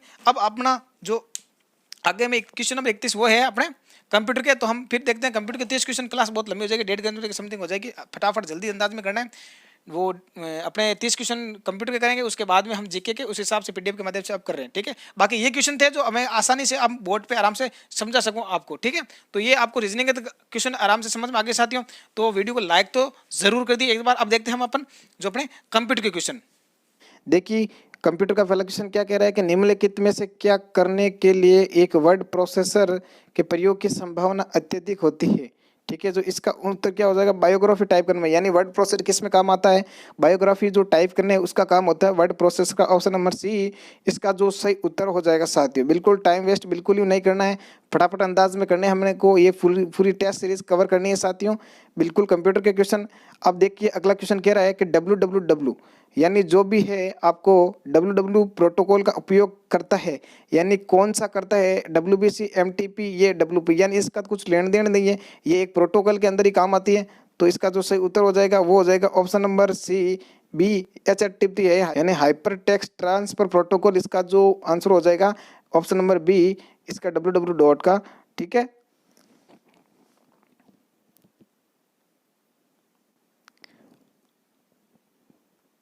अगला क्वेश्चन कह रहा है एक वेबसाइट समूह है, यानी एक वेबसाइट समूह कौन सा है ये आपको बताना है। यानी ग्राफिक्स फाइलें हैं, लोक कुंजी, उपयुक्त सभी, इसमें से कोई नहीं होगा, क्योंकि HTTP hypertext markup language document का जो एक वेबसाइट का समूह है, इसका जो सही उत्तर हो जाएगा ऑप्शन नंबर क्या हो जाएगा, ऑप्शन नंबर ए इसका सही उत्तर होने वाला है साथियों। बिल्कुल जो भी टाइम वेस्ट करना है अपन को ज़्यादा वो है रीजनिंग के अंदर, लेकिन कंप्यूटर और जीके के अंदर बिल्कुल ही टाइम वेस्ट कम करना है। क्वेश्चन सीधा फटा पढ़ लिया, समझ लिया और फटाक से उत्तर देना है, बिल्कुल टाइम वेस्ट नहीं करना है। जो भी टाइम वेस्ट हो रहा होगा है वो अपने कंप्यूटर में अपने रीजनिंग के अंदर हो सकता है, ठीक है। उसके अकॉर्डिंग हम बात करते हैं अगले क्वेश्चन की। MS वर्ड दस्तावेज के जो शीर्ष टॉप पर जाने के लिए निम्नलिखित में से शॉर्टकट कुंजी। अब आपको देखो सबसे पहले क्वेश्चन को करते हैं कैसे, उसका तरीका होना चाहिए। यानी एंड में तो हम अंत में जाते हैं, एंड में तो हम अंत में जाते हैं, ठीक है, शीर्ष पर नहीं जाते हैं। तो एंड और एट इसमें आ रहा, तो ये भी कट गया और ये भी कट गया। अब यहाँ पर देखो होम और ये बच्चा, अल्ट तो हमेशा प्रयोग कम होता है, बाकी ज़्यादातर प्रयोग क्या होता है, कंट्रोल। तो इसका जो सही उत्तर हो जाएगा कंट्रोल प्लस होम, इसका जो उत्तर है MS वर्ड दस्तावेज के शीर्ष पर जाने के लिए प्रयुक्त होने वाली एक शॉर्टकट कुंजी यानी शॉर्टकट की है। उसके बाद में हम बात करते हैं क्वेश्चन नंबर आज का है 35। साथियों बहुत मेहनत करके बनाई गई है ये PDF और आराम से मैं व्याख्या के साथ सॉल्यूशन कर रहा हूँ। तो आपका एक कर्तव्य बनता है कि आप वीडियो को लाइक तो ज़रूर कीजिए और शेयर ज़रूर कीजिए। इसमें आपका कुछ नहीं जाने वाला साथियों, बिल्कुल इससे हमें एक मोटिवेशन मिलता है, जितने लाइक आते हैं उससे हमें मोटिवेशन मिलता है, ताकि हम अच्छे से एक्सप्लेन कर सके और ज़्यादा से इसको व्याख्या सहित हम आपको समझा सके साथियों। तो अगला जो क्वेश्चन कह रहा है 35 क्वेश्चन नंबर कि ORG यानी ORG का संबंध किस क्षेत्र से है। ये एक वेबसाइट के पीछे आपको पता होगा लिखा होता है, ठीक है, कहीं के पीछे ADU यानी एजुकेशन संबंधित, जो शिक्षा संबंधित है।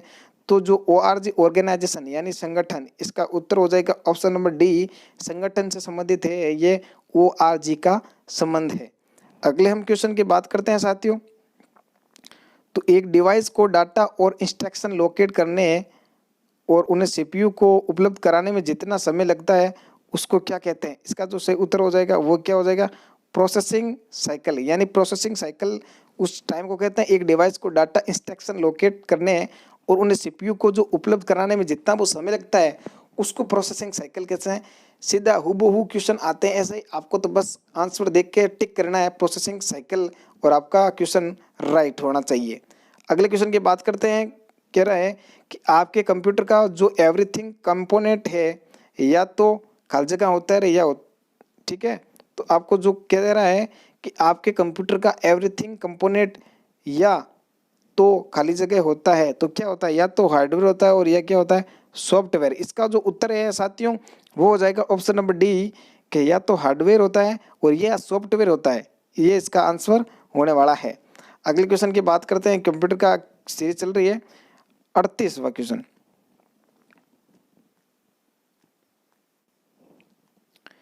पत्र लिखने जैसे कार्य करने के लिए प्रयुक्त जो सॉफ्टवेयर के प्रकार को क्या कहते हैं।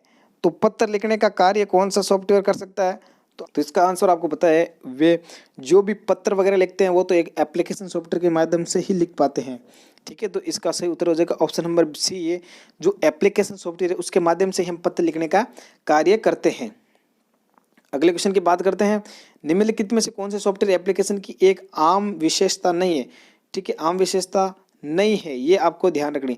यानी सॉफ्टवेयर के ऊपर देखो मेन्यू लिखा होता है, ठीक है, वहाँ पर हेल्प भी होती है, वहाँ पर सर्च भी लिखा होता है, लेकिन विंडो तो एक प्रकार का एप्लीकेशन सॉफ्टवेयर है, लेकिन उसकी विशेषता नहीं है साथियों, ठीक है। तो इसका जो सही उत्तर हो जाएगा वो होगा ऑप्शन नंबर बी।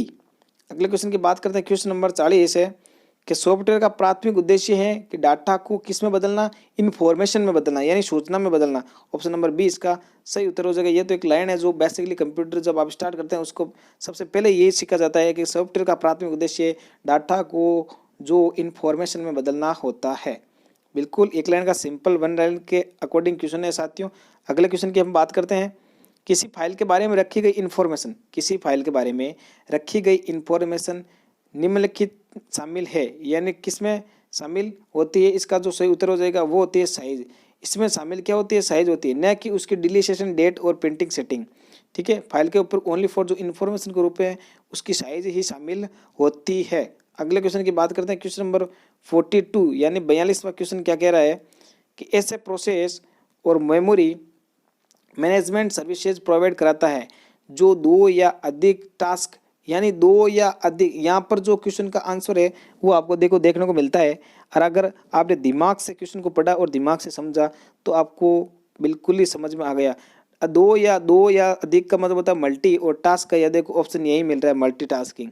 ठीक है, इसका मतलब ऑप्शन नंबर बिना पढ़े यहाँ पर ध्यान में आ जाना चाहिए कि दो या दो से अधिक टास्क जॉब या प्रोग्राम के साथ चलने वाला क्या कहलाता है, मल्टीटास्किंग कहलाता है। क्या कहलाता है, मल्टीटास्किंग कहलाता है। अगले क्वेश्चन की बात करते हैं। ALU arithmetic logic unit option में कहीं नजर आ रहा है क्या, बिल्कुल नजर आ रहा है, ये रहा option number A, arithmetic logic unit ऑफरेंस कार्य करता है। ठीक है, यह आपको समझना है साथियों, बिल्कुल अच्छा क्वेश्चन है, आराम से उसके अकॉर्डिंग आगे बात करते हैं। क्वेश्चन नंबर 44, खाली जगह एक सॉफ्टवेयर है जो कंप्यूटर को दक्षता से ऑपरेट करने और डाटा का ट्रैक रिकॉर्ड करने के लिए स्वयं को कंट्रोल करने में सहायता करता है। इसका जो सही उत्तर हो जाएगा क्या हो जाएगा, कौन सा सिस्टम है जो एक सिस्टम सॉफ्टवेयर का ही भाग है, तो वो होता है ऑपरेटिंग सिस्टम, यानी OS बोलते हैं ना इसको, OS ऑपरेटिंग सिस्टम। ये पूरे जो ट्रैक रिकॉर्ड करने वाले को स्वयं को कंट्रोल करने में सहायता करता है साथियों। ठीक है, इसका जो आंसर हो जाएगा ऑप्शन नंबर डी। अगले क्वेश्चन की बात करते हैं। क्वेश्चन नंबर 45 कहता है कि कंप्यूटर कई तरह से डाटा मैन्युलेट करते हैं और इस मैन्युलेटेशन को खाली जगह कहते हैं, इसको क्या कहते हैं, तो इसका जो सही उत्तर हो जाएगा ऑप्शन नंबर बी, यानी 45 का ऑप्शन नंबर बी, प्रोसेसिंग। इसको क्या कहते हैं, जो मैन्युलेशन का जो कार्य होता है उसको बोलते हैं प्रोसेसिंग करना। क्या कहता है, प्रोसेसिंग करना, ये आपको याद रखना है। अगले क्वेश्चन की बात करते हैं। निम्न में से कौन सा एक वेब ब्राउजर है, तो पेंट एक एप्लीकेशन है, पावर पॉइंट ये भी एक एप्लीकेशन सॉफ्टवेयर है, वर्ड भी एक एप्लीकेशन है, लेकिन फायरफॉक्स ये भी क्या है, एक वेब ब्राउजर है। क्या है, एक वेब ब्राउजर है। फायरफॉक्स है, मोजुला है, क्रोम ब्राउजर है, ये सब क्या है, वेब ब्राउजर है। अगला क्वेश्चन कह रहा है आमतौर पर प्रयुक्त अधिकांश व्यक्तिगत कंप्यूटर लैपटॉपों में खाली जगह नाम कमांड की होती है, यानी देखो ज़्यादातर कमांड की होती है, और इसमें देखो क्वेश्चन को आराम से पढ़ना नहीं होती है। कौन सी एक कमांड की नहीं होती है, देखो बेसिकली सभी कंप्यूटर में डिलीट होती है, अल्ट 4 होती है, शिफ्ट वाली होती है, लेकिन 10 आवर वाली जो कमांड की होती है वो बिल्कुल ही बेसिकली में नहीं पाई जाती है। तो इसका जो सही उत्तर हो जाएगा वो हो जाएगा ऑप्शन नंबर ए। ये तो आप सबको पता है, इसका तो बेसिक क्वेश्चन है साथियों, सबसे निम्न लेवल का क्वेश्चन है, क्योंकि जो कीबोर्ड है उसका तो बेसिक नॉलेज सभी अभ्यर्थियों को होने वाला है, क्योंकि सबको ऐसा नॉलेज रहता है। अगला क्वेश्चन, यथा कंप्यूटर संबंधी गतिविधियों में प्रयुक्त USB का पूरा रूप क्या है। USB का यूनिवर्सल बस सर्विस, यूनिवर्सल, ठीक है, आराम से देख सकते हो आप, एक मिनट। यूनिवर्सल सीरियल बस, यूनिवर्सल सीरियल बस कौन सा ऑप्शन है, बस तो देख, बस इसमें ब्लॉक, इसमें भी ब्लॉक, इसमें भी ब्लॉक, यानी तीनों ऑप्शन कट गए, तीनों ऑप्शन कट गए। बचा कौन सा, बचा option number D, universal serial बस, इसका USB का पूरा नाम है। ठीक है, अगले क्वेश्चन की बात करते हैं साथियों। वर्ड में किसी डॉक्यूमेंट के किसी खास शब्द या वाक्यांश को सबसे जल्दी या सरल तरीके से ढूंढना क्या कहलाता है, फाइंड, FIND, यानी जब भी हम किसी डॉक्यूमेंट को ढूंढते हैं तो फाइंड के माध्यम से ढूंढते हैं। तो इसमें देखो फाइंड कहाँ है, ये फाइंड है, ऑप्शन नंबर बी इसका राइट आंसर हो जाएगा। ठीक है, फाइंड। अगले क्वेश्चन की हम बात करते हैं। निम्नलिखित में से कंप्यूटर प्रोग्रामिंग भाषा नहीं है, तो सबको पता है कि एक सी भाषा है, CAA+ भाषा है, जावा भी भाषा है, माइक्रोसॉफ्ट एक एप्लीकेशन सॉफ्टवेयर ने की एक भाषा है। तो इसका जो सही उत्तर हो जाएगा ऑप्शन नंबर डी, इसका राइट आंसर होने वाला है। अगले हम बात करते हैं एक्सेल में मैक्रोज की जो शॉर्टकट की है वो होगी Alt+8, क्या हो जाएगी, Alt+8, ये इसका राइट आंसर हो जाएगा ऑप्शन नंबर बी। अगले क्वेश्चन की बात करते हैं। एक्सेल में डाटा फॉर्मेट लगाने की शॉर्टकट की क्या है, तो डाटा फॉर्मेट जो लगाते हैं एक्सेल के अंदर उसको सबसे पहले Ctrl+Shift दबाते हैं, Ctrl+Shift के साथ हैश दबाते हैं। ऐसा ऑप्शन नंबर आपके ए के अंदर मिल रहा है, Ctrl+Shift+हैश।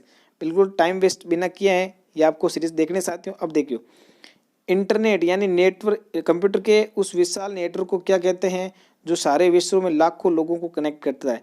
तो इंटरनेट ये जो नेटवर्क का नेटवर्क कहलाता है, नेटवर्क का नेटवर्क कौन कहलाता है, इंटरनेट, क्योंकि ये पूरे विश्व में विशाल नेटवर्क के रूप में कार्य करता है। ऑप्शन नंबर बी इंटरनेट इसका जो सही उत्तर हो जाएगा साथियों।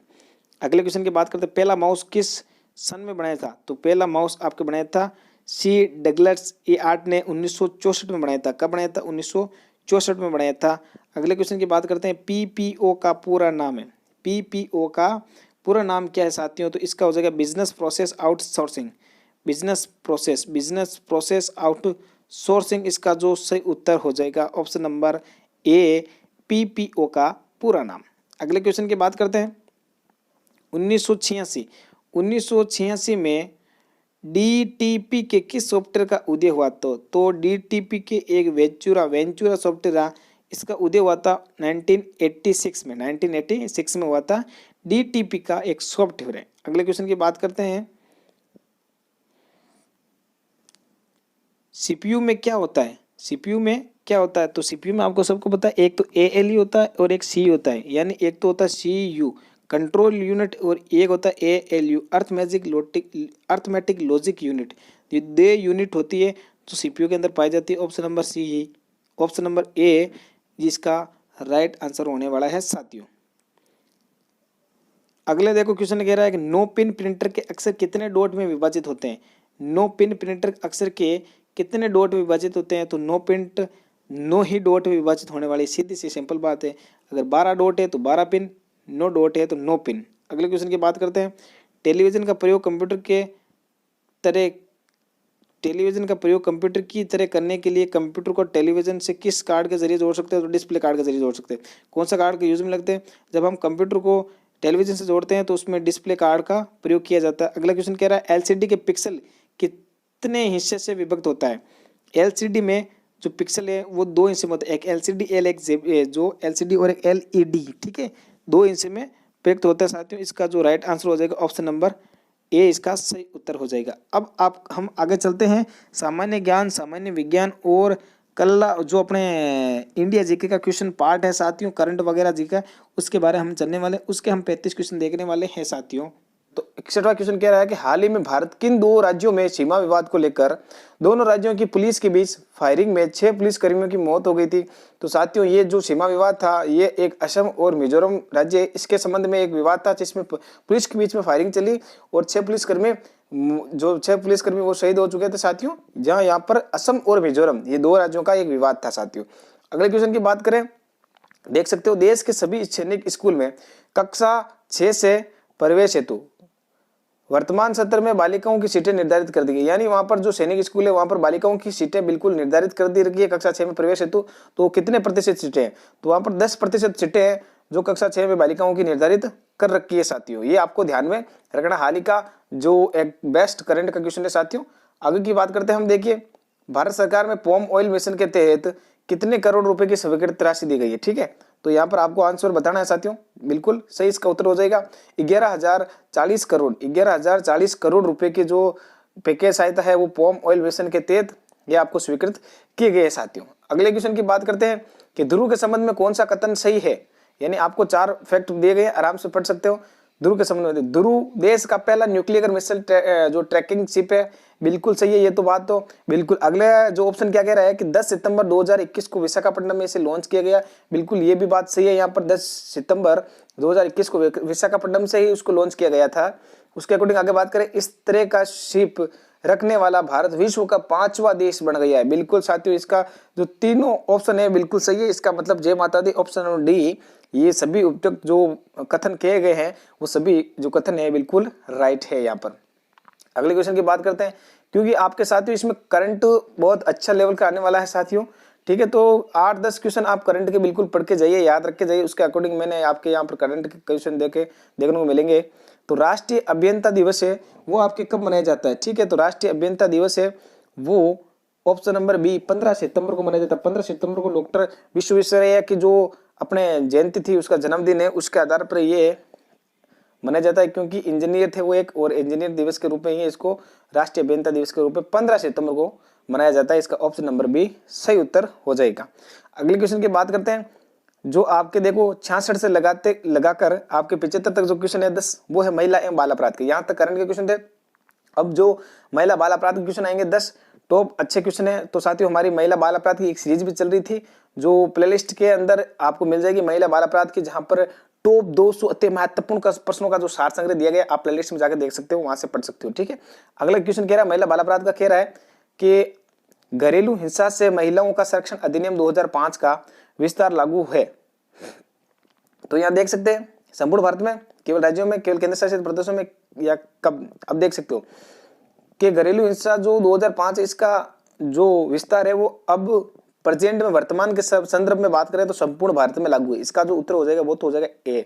लेकिन पहले आपको बताया जम्मू कश्मीर और लद्दाख 2 यूटी थे, वहां पर नहीं था। लेकिन जब आपको बताया 31 अक्टूबर 2019 से जब वो संशोधन होके और जम्मू कश्मीर बिल्कुल एकदम यूटी बन गए, तब उसके अकॉर्डिंग ये संपूर्ण भारत में एक लागू हो गया था।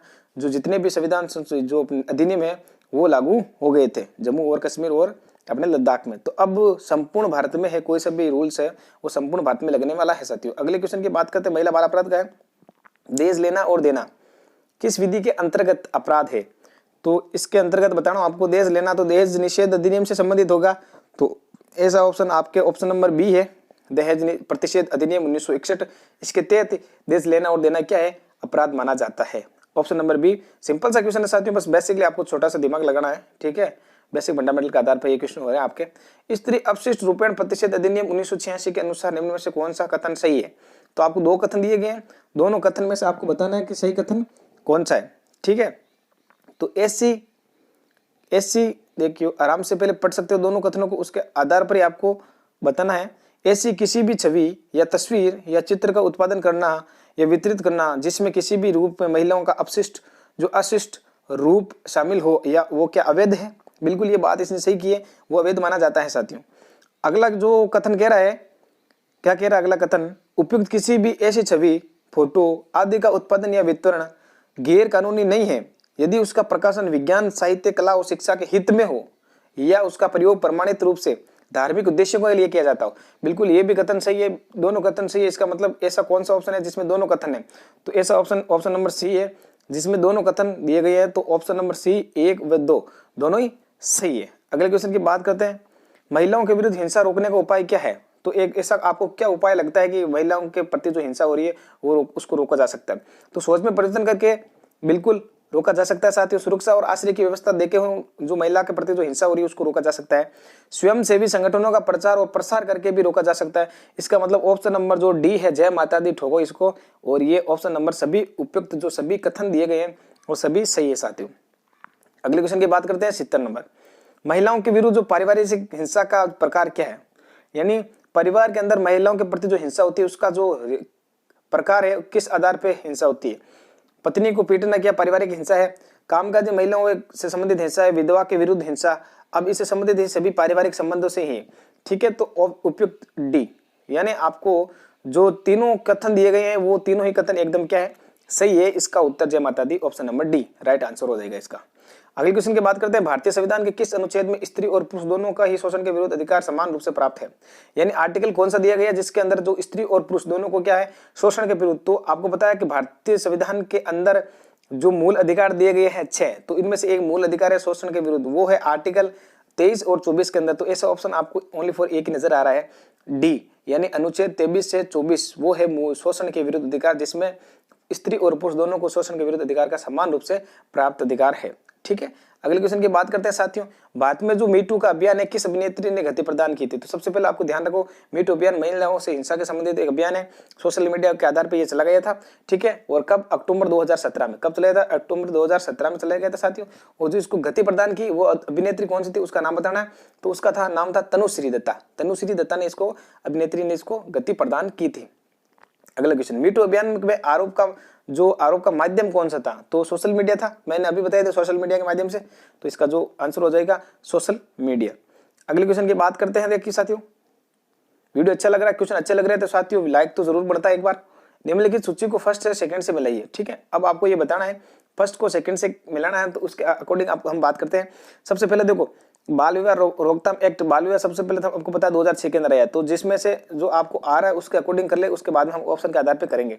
जरूरी नहीं है आपको पूरा आ रहा है, ऐसे क्वेश्चन को करने का थोड़ा आपके पास तरीका होना चाहिए। सबसे पहले देखो, जो सी है उसको 2 से मिला दो। ठीक है, सी को 2 से मिला दिया। फिर कार्य स्थल पर महिलाओं के यौन एक्स, ये हो जाएगा 2013। अब 2 आपको आ रहा, सपोज 2 नहीं आ रहा। ठीक है, तो पहले आप 2 ऑप्शन में देख लीजिए कि इसके अकॉर्डिंग जो मिला है वही है ऑप्शन, या इसके अलावा और भी कोई बैठा है। ठीक है, यानी आपके सी के अंदर 2 और डी के अंदर 1, सी के अंदर 2 डी के अंदर 1, ये ऑप्शन 2 लग रहे हैं आपको। इसका मतलब आपको यहाँ पर बैठने वाला नहीं है मामला। अब आपको यहाँ से पूरा याद होना चाहिए। अब देख सकते हो वापस इधर हमारे पास 2 तो मिल गए थे साथियों, अब बाकी भी मिलन है। ठीक है, तो अब देख लीजिए 1 के अंदर आ जाएगा आपके 1987। कौन सा आ जाएगा? 1987। यहाँ देख सकते हो 1 के अंदर 1987, लिंग जांच के अंदर जो 1994, बाल विवाह के अंदर 2006 और कार्यस्थल पर यौन के संबंध में 2013। तो ऐसा ऑप्शन ओनली फॉर कौन सा ऑप्शन मिलता है? ऑप्शन नंबर ए मिलता है। इसका मतलब जो सही उत्तर हो जाएगा ऑप्शन नंबर ए इसका राइट आंसर हो जाएगा। ये पीडीएफ आप प्राप्त करना चाहते हो साथियों, मैसेज कमेंट में मैसेज कीजिए, हम आपकी ये पीडीएफ आपको उपलब्ध करवा देंगे। ठीक है, तो यहाँ देख सकते हो घरेलू हिंसा महिलाओं के बचाव अधिनियम 2005 के अंतर्गत गुजर भत्ते का दावा करने का पात्र कौन है? तो 4 ऑप्शन दे रखे हैं, आप आराम से देख सकते हैं। इसका जो गुजर भत्ता पात्र है वो आपके व्यक्ति की सभी श्रेणी यानी कोई भी मांग सकता है, जो अंतर्गत आता है। ठीक है, हिंसा से के अंतर्गत आता है, कोई भी श्रेणी का मांग सकता है, जरूरी नहीं है वो महिला हो या कोई बच्चा हो। ठीक है, उसके अकॉर्डिंग ये हो गए थे 10 क्वेश्चन के किसके? महिला बाल अपराध के। अगला क्वेश्चन आपके सामान्य ज्ञान और सामान्य विज्ञान से संबंधित क्वेश्चन आने वाले साथियों। तो क्लोरोफिल अनुपस्थित है, क्लोरोफिल किस में अनुपस्थित है? सबको पता है कि सेवाक और सेवाल और ब्राइफोट ये तीनों पौधों की नस्ल है, तो पौधों में हमेशा क्लोरोफिल पाया जाता है, जबकि कवक, ठीक है, इसमें क्लोरोफिल नहीं पाया जाता। तो इसका सही उत्तर हो जाएगा ऑप्शन नंबर सी है, क्लोरोफिल कवक में नहीं पाया जाता है। ठीक है, अगले क्वेश्चन की बात करते हैं, साइंस का क्वेश्चन है। अच्छा, मानव आंख वस्तुओं को देखने के लिए प्रकाश का उपयोग करती है, क्योंकि उसकी संरचना में क्या लगा होता है? तो मानव की आंख में क्या लगा होता है? प्रिज्म लगा होता है, दर्पण लगा होता है या स्लैब लगा होता है? तीनों नहीं होता है, क्या लगा होता है? लेंस लगा होता है। कौन सा लेंस? उत्तल लेंस लगा होता है मानव आंख में। अगला क्वेश्चन आपके यही आने वाला है कि मानव नेत्र में कौन सा लेंस लगा होता है। ठीक है, अगले क्वेश्चन की बात करें, मानव मस्तिष्क का सबसे बड़ा भाग, मानव मस्तिष्क का सबसे बड़ा भाग है वो कौन सा है साथियों? यहाँ पर तो 78 का जो उत्तर हो जाएगा वो आपको हो जाएगा परम मस्तिष्क, यानी परम मस्तिष्क। इसके अंदर आपके सब आते हैं, थैलस है, हाइपोथैलेमस है, जो भी है सब इसके अंदर आने वाले हैं। जो अनुमस्तिष्क है ये मस्तिष्क का दूसरा सबसे बड़ा भाग है। ठीक है, तो इस क्वेश्चन का जो सही उत्तर हो जाएगा ऑप्शन नंबर बी, परम मस्तिष्क जो मानव मस्तिष्क का सबसे बड़ा भाग है। अगले क्वेश्चन की बात करते हैं, कौन सी जंग रोकथाम की एक विधि है? तो ये विधि आपको पता है गैल्वेनीकरण। कौन सी विधि है? गैल्वेनीकरण है, जिसपे आपको पता है कि एल्यूमिनियम की जो परत चढ़ाई जाती है लोहे के ऊपर और उसकी जो जंग है उससे रोका जा सकता है। 79 का उत्तर हो जाएगा ऑप्शन नंबर बी, इसका सही उत्तर होने वाला है। अगले क्वेश्चन की बात करें, फिनोलेप्थिन क्षारीय माध्यम में घोल को खाली जगह रंग में बदल देता है। 80 का जो क्या उत्तर हो जाएगा? कौन से रंग में बदल देता है? तो वो बदल देता है गुलाबी रंग में। ठीक है, आराम से साइंस का क्वेश्चन है, इसको आपको फैक्ट को याद ही करना पड़ेगा, कोई ट्रिक वगैरह इसका है ही नहीं, क्योंकि बेसिकली जो साइंस के केमिकल्स वगैरह है वो क्वेश्चन आपको बिल्कुल याद करने पड़ते हैं साथियों। अगले क्वेश्चन की बात करें, इसका गुलाबी उत्तर हो जाएगा। अगले क्वेश्चन की बात करते हैं, दो कणों के बीच अप्रत्यक्ष टक्कर के दौरान निम्नलिखित में से कौन सी राशि हमेशा संरक्षित रहती है? ठीक है, तो आपको इसका जो सही उत्तर है वो क्या हो जाएगा? तो उसमें अगर ऐसी बात आ जाए, अप्रत्यक्ष जो टक्कर के दौरान कौन सी राशि जो हमेशा सुरक्षित रहती है, उसमें कोई परिवर्तन होता है, तो वो होती है आपके गतिज ऊर्जा और रेखीय संवेग, दोनों के अंदर क्या होता है? किसी प्रकार का परिवर्तन नहीं होता है साथियों। तो ऑप्शन नंबर डी। मैं फास्ट, आप सोच रहे हैं फास्ट किस लिए चल रहे हैं, तो फास्ट इसलिए चल रहा हूँ कि साथियों वीडियो काफी लंबा हो जाएगा, बोरिंग हो जाएगा, इसलिए फटाफट सुपरफास्ट अंदाज के अंदर हम इसका जो है सोल्यूशन कर रहे हैं साथियों, क्योंकि रीजनिंग में भी काफी टाइम लग गया था। वीडियो काफी छोटा बनेगा, इसलिए आराम से देख सकते हो। आपको बस क्वेश्चन देखना है, राइट आंसर लगाना, बिल्कुल टाइम वेस्ट नहीं करना है, क्योंकि आपको 2 घंटे मिलने वाले हैं, फिर भी वहाँ पर ओमार सेट मिलने वाली है, उसको भी आराम से भरना पड़ेगा। इसके अकॉर्डिंग हम देखते हैं अगला क्वेश्चन। यदि पृथ्वी की त्रिज्या 3 गुनी हो जाए, आराम से सोचिए, यदि पृथ्वी की त्रिज्या 3 गुनी हो जाए तो घनत्व में कितना परिवर्तन होना चाहिए? तो घनत्व में 1 तिहाई परिवर्तन, तो जी का मान में परिवर्तन नहीं हो, ठीक है, तब इसका उत्तर हो जाएगा घनत्व 1 तिहाई होता है, घनत्व 1 तिहाई हो जाएगा। इसका उत्तर है ऑप्शन नंबर बी, सही होने वाला है। महाभियोग की प्रक्रिया है 83 में, महाभियोग की प्रक्रिया क्या है? एक वैधानिक प्रक्रिया, न्यायिक प्रक्रिया, संवैधानिक प्रक्रिया। तो महाभियोग की प्रक्रिया है, तो महाभियोग की जो प्रक्रिया है वो एक अर्ध न्यायिक प्रक्रिया। अर्ध न्यायिक महाभियोग किस पे लगाया जाता है? राष्ट्रपति पे लगाया जाता है, और आपको पता है राष्ट्रपति हो गया और अपने हाईकोर्ट का न्यायाधीश हो गया और सुप्रीम कोर्ट का न्यायाधीश, इसके को हटाने के लिए क्या लगाया जाता है? महाभियोग की प्रक्रिया लगाई जाती है, जो एक अर्ध न्यायिक प्रक्रिया है। बिल्कुल सीधे फैक्ट है, याद करने पड़ेंगे आपको, ऐसे ही एग्जाम हुबहू क्वेश्चन पूछे जाते हैं साथियों। अगले क्वेश्चन की बात करते हैं, 84वां क्वेश्चन। 84 क्वेश्चन क्या कह रहा है कि निम्नलिखित को सम्मिलित कीजिए और सही उत्तर का चयन कीजिए। तो देखिए आर्टिकल दे रखे हैं इधर 124, 25, 26 और 27, इधर दे रखे हैं न्यायाधीश यानी जो सर्वोच्च न्यायालय है, न्यायालय से संबंधित है पूरे। तो अब आपको इनमें से अगर एक दो याद है तो आप उसके अकॉर्डिंग कर सकते हो साथियों। अब यहाँ पर देखिए 127 में तदर्थ न्यायाधीश होता है। क्या होता है? 127 में तदर्थ न्यायाधीश। और 124 में क्या है कि न्यायालय की स्थापना का प्रावधान। ठीक है, 124 में न्यायालय की स्थापना का प्रावधान और अनुच्छेद 127 में क्या लगा जाता है? तदर्थ न्यायाधीश की नियुक्ति। तो अगर आपको ऐसा आ रहा है तो आप देख सकते हो ए में 2 और डी में 3, ए में 2 डी में 3, ऐसा कोई ऑप्शन है क्या? ए में 2 और डी में 3, ऐसा ओनली फॉर ए की मात्र ऑप्शन है, ऑप्शन नंबर सी। तो इसका मतलब अगर आपको इतना आ रहा है तो आप इस क्वेश्चन को राइट कर सकते हो। उसके बाद में आप देख सकते हैं बी में 1 और सी में 4, बी में 1 और सी में 4, यहाँ पर देख सकते हैं बी में 1 और सी में 4, यानी अनुच्छेद 125 क्या कहता है? न्यायाधीशों का वेतन से संबंधित, और 126 कार्य मुख्य न्यायाधीश की नियुक्ति करता है। ऐसे आपको एक दो फैक्ट अगर याद रहते हैं वो ऑप्शन पे डिपेंड करते हैं आपका क्वेश्चन राइट होने वाला है, सही होने वाला है। ठीक है, लेकिन लगभग आप ज्यादातर याद ही करके जाइए। अगर जहां पर नहीं आ रहा है उसके अंदाज के माध्यम से आप कर सकते हो। राष्ट्रीय दल का दर्जा हासिल करने के लिए लोकसभा में कितने सीटों का होना आवश्यक है? तो लोकसभा में कितनी सीटों का होना आवश्यक है तब वो एक राष्ट्रीय दल का दर्जा हासिल कर सकती है। इसका 85 का आंसर क्या हो जाएगा? 11 सीटें, यानी उसके पास 11 सीटें होने कंपल्सरी मानी जाती है। अगले क्वेश्चन की बात करें, लोकसभा द्वारा जो पारित धन विधेयक है उस धन विधेयक को राज्यसभा अधिकतम कितने समय तक रोक सकती है? जब एक धन विधेयक लोकसभा के द्वारा पारित किया जाता है उसके बाद जब राज्यसभा में जाता है तो राज्यसभा उसके कितने दिन तक अपने पास रोक सकती है? तो वो ज्यादा से ज्यादा 14 दिन तक रोक सकती है, उसके बाद उसको पास करना पड़ता है। ठीक है, अकॉर्डिंग अगले क्वेश्चन की बात करते हैं 87, भारत में प्राथमिक शिक्षा को मौलिक अधिकार किस संविधान संशोधन के तहत बनाए गए हैं? ठीक है, तो ये इसका उत्तर हो जाएगा 86, यानी 86वां संविधान संशोधन 2002। ठीक है, 86वां संविधान संशोधन 2002 के तहत प्राथमिक शिक्षा को मौलिक शिक्षा का अधिकार बनाया गया था। अगले क्वेश्चन की बात करते हैं, संसद के संयुक्त अधिवेशन को कौन आहूत करता है? इसका जो राइट आंसर हो जाएगा वो क्या हो जाएगा कि जब संयुक्त अधिवेशन बुलाता है तो आहूत यानी बुलाता तो राष्ट्रपति है। ठीक है, इसका तो जो उत्तर हो जाएगा वो तो हो जाएगा राष्ट्रपति, लेकिन उसकी जो अध्यक्षता है वो लोकसभा अध्यक्ष करता है। ठीक है, ये आपको फैक्ट बिल्कुल ध्यान रखना है साथियों। अगले क्वेश्चन की बात करते हैं, मूल संविधान में कितने मूल कर्तव्य थे? बिल्कुल थे, कितने? 10, 11 या एक भी नहीं। अब 4 को तो कुछ लेना देना है नहीं, अब कंफ्यूजन यहीं पे होते हैं, तो दिमाग से लगाना। जो मूल संविधान में जो कर्तव्य है वो बिल्कुल ही नहीं थे, वो बाद में जोड़े गए थे। तो इसका मतलब मूल संविधान में कर्तव्य एक भी नहीं थे। इसका जो सही उत्तर हो जाएगा डी, क्योंकि जो मूल कर्तव्य थे वो बाद में जोड़े गए, उसके बाद में 10 जोड़े गए, पर लास्ट में 11वां कर्तव्य उसके बाद में एक और जोड़ा गया था। अब हम बात करते हैं नीति आयोग का अध्यक्ष कौन होता है? तो नीति आयोग का अध्यक्ष होता है प्रधानमंत्री। ऑप्शन नंबर बी प्रधानमंत्री है वो आपके नीति आयोग का अध्यक्ष होने वाला है। नीति आयोग जो सबसे पहले आपको पता है पंचवर्षीय योजना के आधार पर चलता था और उसके बाद में नीति आयोग इसको बना दिया गया है। अगले क्वेश्चन की बात करें, विश्व व्यापार संगठन की स्थापना कब हुई थी? 91 क्वेश्चन का आंसर क्या हो जाएगा? ऑप्शन नंबर बी 1995 में। जो विश्व व्यापार संगठन है उसकी स्थापना 1995 में की गई थी। अगले क्वेश्चन की बात करते हैं, मोहनजोदड़ो का स्थानीय नाम था। तो मोहनजोदड़ो का स्थानीय नाम क्या था? बेसिकली तो मृतकों का टीला कहा जाता था। तो ऑप्शन नंबर सी इसका मृतकों का टीला कहा जाता है मोहनजोदड़ो का स्थानीय नाम। अगले क्वेश्चन की बात करें, निम्न में से कौन से शासक ने सेल्यूकस पर आक्रमण किया था? वो सेल्यूकस पर आक्रमण करके उसकी पुत्री हेलेना से विवाह भी किया था। तो इसका जो सही उत्तर हो जाएगा ऑप्शन नंबर बी, यानी चंद्रगुप्त मौर्य ने सेल्यूकस पर आक्रमण भी किया था। इसका जो सही उत्तर ऑप्शन नंबर बी होने वाला साथियों। अगले क्वेश्चन की बात करें 94, द्वितीय बौद्ध संगति का आयोजन किसके शासन काल में हुआ था? प्रथम बौद्ध संगति में ए के ऐसे आपको याद रखना है। ठीक है, अजातशत्रु, फिर अजातशत्रु, कालाशोक, अशोक और कनिष्क, ये ऐसे आपको याद रखना है। प्रथम, द्वितीय, तृतीय बौद्ध संगति है। यहाँ पर पूछ रहा है अपन को कौन सी द्वितीय बौद्ध संगति? और द्वितीय बौद्ध संगति के से मतलब कालाशोक था। तो ऑप्शन नंबर बी सी हो जाएगा इसमें। यहाँ पर ऑप्शन नंबर सी इसका उत्तर कालाशोक, यहाँ पर जो बौद्ध संगति इसके शासन काल में आयोजन हुई थी। अगले बात करते हैं क्वेश्चन की।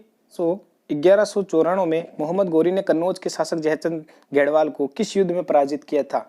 तो 1194 में मोहम्मद गौरी और जयचंद गढ़वाल के बीच में एक युद्ध हुआ था, चंदावर का युद्ध। ठीक है, 95 के अंदर डी, ऑप्शन नंबर डी 1994 में चंदावर का युद्ध हुआ था जिसमें मोहम्मद गौरी ने जयचंद गढ़वाल को पराजित किया था साथियों। ऑप्शन नंबर डी इसका सही उत्तर होने वाला है। अगले क्वेश्चन की बात करें, निम्नलिखित में से किसे भारतीय पुनर्जागरण का जनक राजा राममोहन राय को, सिंपल सा क्वेश्चन है, बेसिकली अच्छा क्वेश्चन है साथियों। राजा राममोहन राय को पुण्य भारतीय पुण्य जागरण का जनक कहा गया है। अगले क्वेश्चन की बात करते हैं, धोलावीरा की खोज कब हुई थी? 97। ऑप्शन नंबर जो इसका 97 है क्वेश्चन नंबर, इसका सही उत्तर क्या हो जाएगा? ऑप्शन नंबर डी 1967 का, यानी 1967 के अंदर धोलावीरा की खोज हुई थी। ठीक है, ये एक सभ्यता स्थल है आपके, बिल्कुल। अगले क्वेश्चन के बाद, दक्षिण भारत का एकमात्र महाजनपद कौन सा है? दक्षिण भारत का एकमात्र जो जनपद है, ये आपके पता अवंती, सूरसेन और गंधार, ये तो उत्तर में आ जाता है, लेकिन दक्षिण में ओनली फॉर एक ही जनपद है जो अस्मक है। अस्मक जनपद है जो दक्षिण भारत के अंदर आता है। अगले क्वेश्चन की बात करते हैं, विश्व का सबसे ऊंचा ज्वालामुखी पर्वत। सबसे ऊंचा जो ज्वालामुखी पर्वत है वो कौन सा रहने वाला है? यहाँ पर माउंट कोटोपेक्सी। कौन सा रहने वाला है? माउंट कोटोपेक्सी है ज्वालामुखी, वो आपके रहने वाला है सबसे ऊंचा ज्वालामुखी विश्व का। निम्नलिखित में से कौन सा महाद्वीप है जो क्षेत्रफल के अनुसार सबसे बड़ा है? तो एशिया, अफ्रीका, यूरोप। सबसे बड़ा एशिया, दूसरा अफ्रीका, तीसरा यूरोप। तो सबसे बड़ा तो एशिया है नहीं यहाँ पर, उसके बाद में एशिया के बाद में अफ्रीका आता, तो यहाँ पर अफ्रीका है जो क्षेत्रफल के आधार पर सबसे बड़ा रहने वाला है साथियों। ठीक है, उसके बाद में हम बात करते हैं क्वेश्चन नंबर 101। 101 क्वेश्चन क्या कह रहा है कि पंजशीर घाटी अवस्थित है। पंजशीर घाटी कहां पर है? अफगानिस्तान में। कहां पर है? अफगानिस्तान के अंदर है जो पंजशीर घाटी पाई जाती है साथियों। अगले क्वेश्चन की बात करते हैं, क्षेत्रफल की दृष्टि से भारत का विश्व में कौन सा स्थान है? तो क्षेत्रफल की दृष्टि से भारत का विश्व में कौन सा स्थान है? 7वां। तो 6 इससे बड़े देश है भारत में, उसका एक ट्रिक है रुक चीन, अब भारत। ठीक है, रूस, कनाडा, चीन, अमेरिका, ठीक है, कनाडा, भारत, ब्राजील, ऑस्ट्रेलिया, उसके बाद में लास्ट 8वां देश है अर्जेंटीना। इसके आधार पर हम देख सकते हो साथियों। ठीक है, अगले क्वेश्चन की बात करते हैं, उत्तर भारत में उप हिमालय क्षेत्र के सारे फैले जो समतल मैदान को क्या कहा जाता है? ठीक है, जो नदियां ऊपर से हिमालय से नीचे आती है और कंकड़ पत्थरों में जहाँ लुप्त हो जाती है, उसको क्या कहते हैं? तो उसको भाबर कहते हैं। ठीक है, जब नदियां लुप्त हो जाती है और समतल मैदान बनाती है उसको बोलते हैं भाबर। जब नदियां आगे जाती है और तैरने लगती है उसको बोलते हैं तराई। और जो आगे चलते नदियां उसके बाद में जो नवीन जलोढ़ है उसको तो बोलते हैं खादर, और जो पुराने जलोढ़ है उसको बोलते हैं बांगर। ये आपको ध्यान रखना, खादर, बांगर, तराई और भाबर। ठीक है, ये क्षेत्र आपको बिल्कुल याद रखना है। अगले क्वेश्चन की बात करते हैं 104 की, कि भारत की निम्नलिखित में से कौन सी पर्वत श्रेणी एक ही राज्य में फैली हुई है? देखो, सतपुड़ा अनेक राज्यों में, क्योंकि राजस्थान गुजरात के समथिंग बोलिए, अरावली भी बहुत, अरावली दिल्ली से रायसीना की पहाड़ी तक, ठीक है, गुजरात के पालनपुर से चलती है। सह्याद्री क्षेत्र दक्षिण भारत में बहुत बड़ी पर्वत श्रृंखला है जो काफी राज्यों में चलती है, लेकिन अजंता है जो ओनली फॉर महाराष्ट्र के अंदर ही एक फैली हुई एक पर्वत श्रेणी। इसका उत्तर हो जाएगा ऑप्शन नंबर सी, इसका राइट आंसर होने वाला है। भारत के किस राज्य को सिलिकॉन स्टेट कहा जाता है? यानी सिलिकॉन स्टेट बेंगलोर को कहा जाता है, और बेंगलोर किस में आता है? कर्नाटक में। इसका उत्तर हो जाएगा ऑप्शन नंबर बी, कर्नाटक को सिलिकॉन स्टेट कहा जाता है। ठीक है, स्टेट कहा जाता है। अगले क्वेश्चन की बात करते हैं साथियों, ये थे अपने कौन से क्वेश्चन? ये है सामान्य ज्ञान और सामान्य विज्ञान के क्वेश्चन। हमारे अब चल रहा है राजस्थान जीके, यानी राजस्थान जीके के क्वेश्चन आने वाले साथियों। तो क्वेश्चन क्या कह रहा है? 106 नंबर, वागड़ का कुंभ या भीलों का कुंभ या आदिवासियों का कुंभ कौन सा मेला कहलाता है? तो आपको सबको पता है, सिंपल सा क्वेश्चन है साथियों, वो है बेणेश्वर, यानी डूंगरपुर में सोम, माई, जाखम तीनों नदियों के संगम पर स्थित जो बेणेश्वर धाम है, बेणेश्वर मेला, उसे वागड़ का कुंभ है, भीलों का कुंभ, आदिवासियों का कुंभ कहते हैं। अगला क्वेश्चन, रामदेव जी की फड़ किन भक्तों के द्वारा बांची जाती है? तो साथियों, रामदेव जी की फड़ बांची जाती है ब्यावड़े। ठीक है, ब्यावड़े यहाँ पर है, ब्यावड़े भक्तों के द्वारा रामदेव जी की फड़ बांची जाती है। इसमें आपको पता है कि एक जो रामदेव जी गीत गाया जाता है उसमें एक माठ वाद्य यंत्र का भी प्रयोग किया जाता है, ये आपको भी ध्यान रखना है। क्वेश्चन आया हुआ है आगे ऑलरेडी, तो ये आने की संभावना है। अगले क्वेश्चन कह रहा है साथियों कि इसमें से आपको ये बताना है कि सूची फर्स्ट को सूची सेकंड से सम्मिलित करना है। तो इस आधार पर ये बता सकते हो आप कौन सा कहाँ पर है। सबसे पहले देखो, आप थार मरुस्थल का प्रवेश द्वार तो जोधपुर को कहते हैं। ठीक है, उसके बाद में मारवाड़ का लघु माउंट आबू पीपलूद बाड़मेर को कहते हैं, राजस्थान का पंजोब सांचौर को कहते हैं, अब उसके बाद में रेगिस्तान का गुलाब जैसलमेर को कहते हैं। ऐसा कोई ऑप्शन है का? देखो, ए में दो ये रहा, एक ही ऑप्शन है। इसका मतलब जब आपको एक आ जाए इसका मतलब पूरा का पूरा सही होने वाला है। ए में 2, ठीक है, ऑप्शन नंबर ए ये इसका सही उत्तर हो जाएगा। नेक्स्ट क्वेश्चन की बात करते हैं, आमेर में शीतला माता की मूर्ति जो मान सिंह प्रथम द्वारा कब स्थापित की गई साथियों? तो इसका जो सही उत्तर हो जाएगा 109 के अंदर, वो थी 1604, यानी 1604 में जब मान सिंह जब बंगाल अभियान से केदारनाथ को हरा के आया था, उसके बाद में केदार काइस्ट को हरा के आया था, तब की बात है साथियों। 1604 में इसका सही उत्तर हो जाएगा ऑप्शन नंबर डी। अगले क्वेश्चन की बात करें साथियों, क्लास बहुत लंबी हो चुकी है, फटाफट हम जो आंसर राइट है उसको कंप्लीट करते चलते हैं ताकि हमारा देख सकते हैं अपना जो स्कोर कितना तक रहने वाला सेफ स्कोर। ठीक है, उसके बाद में राज्य मंत्री सामूहिक रूप से उत्तरदायी होती है। ठीक है, सामूहिक रूप से बात करें तो सामूहिक रूप से राज्य मंत्रिपरिषद की बात करें तो वो विधानसभा के प्रति होती है। ठीक है, और बात करें व्यक्तिगत रूप से अगर, इसका तो सही उत्तर डी, लेकिन व्यक्तिगत पूछे तो वो मुख्यमंत्री के प्रति जो होती है सामूहिक मुख्यमंत्री के प्रति उत्तरदायी होती है। ठीक है, अगले क्वेश्चन की बात करो साथियों, देखो राज्य सूचना आयोग में अधिकतम कितने सूचना आयुक्त हो सकते हैं? तो राज्य हो चाहे राष्ट्रीय सूचना आयुक्त हो, दोनों में यानी ज्यादा से ज्यादा 10-10। ठीक है, 10-10 जो सूचना आयुक्त है वो होने वाले हैं। ठीक है, ऑप्शन नंबर ए इसका सही उत्तर हो जाएगा। बिल्कुल, अब ज्यादा डीपली मैं नहीं बता रहा साथियों, जो सही आंसर है वही बता रहा हूँ, बस आप अपना देखते जाइए आंसर। राजस्थान में एकमात्र धार्मिक लोक नृत्य जो धधकते अंगारों यानी आपको अंगारों मतलब अग्नि पर किया जाता है, या तो अंगारा है मतलब अग्नि, तो ऐसा कौन सा ऑप्शन है? ये तो बेसिकली क्वेश्चन है जो आप बेसिक आराम से दिमाग लगा के कर सकते हो साथियों।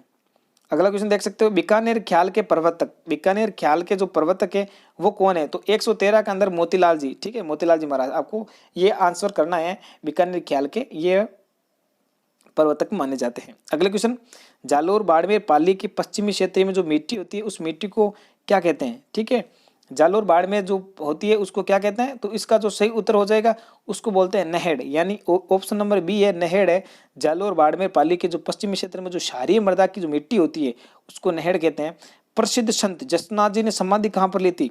तो जसनाथ जी ने समाधि कब ली थी? यहाँ पर कब का पूछा। ठीक है, सन पूछिए 105 के अंदर, तो 105 के अंदर हो जाएगा आपके ऑप्शन नंबर बी। 1563 के अंदर जसनाथ जी महाराज ने समाधि ली थी बाड़मेर बीकानेर के अंदर। ठीक है, कतिया सर बीकानेर के अंदर।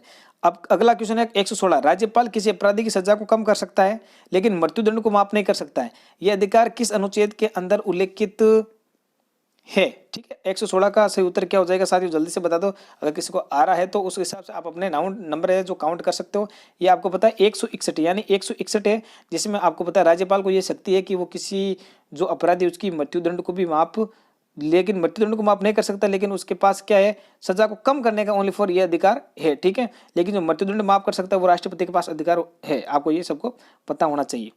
बात करें 117, निम्न में से कौन सा मृग वन है जो राष्ट्रीय राजमार्ग 8 पर साहेबपुरा जयपुर के पास निकट है? अब देखो यहाँ पर अशोक जयपुर में, आमेर जयपुर में, बंदबारेटा भरतपुर वाला, संजय विहार उद्यान जयपुर वाला। अब देखो यहाँ पर कंफ्यूज हो गए, लेकिन सबसे सिंपल सा तरीका याद रखना, संजय विहार है वो आपको बिल्कुल जो राजमार्ग संख्या 8 पर स्थित साहेबपुरा के पास निकट जयपुर के अंदर स्थित है साथियों। ठीक है, अगले क्वेश्चन की बात करते हैं। रियासती काल में जो पत्र शासक द्वारा अपने अधीनस्थ कर्मचारियों को भेजे जाते थे उसे परवाना कहा जाता था, उसे क्या कहा जाता था? परवाना। ऑप्शन नंबर बी इसका सही उत्तर हो जाएगा साथियों।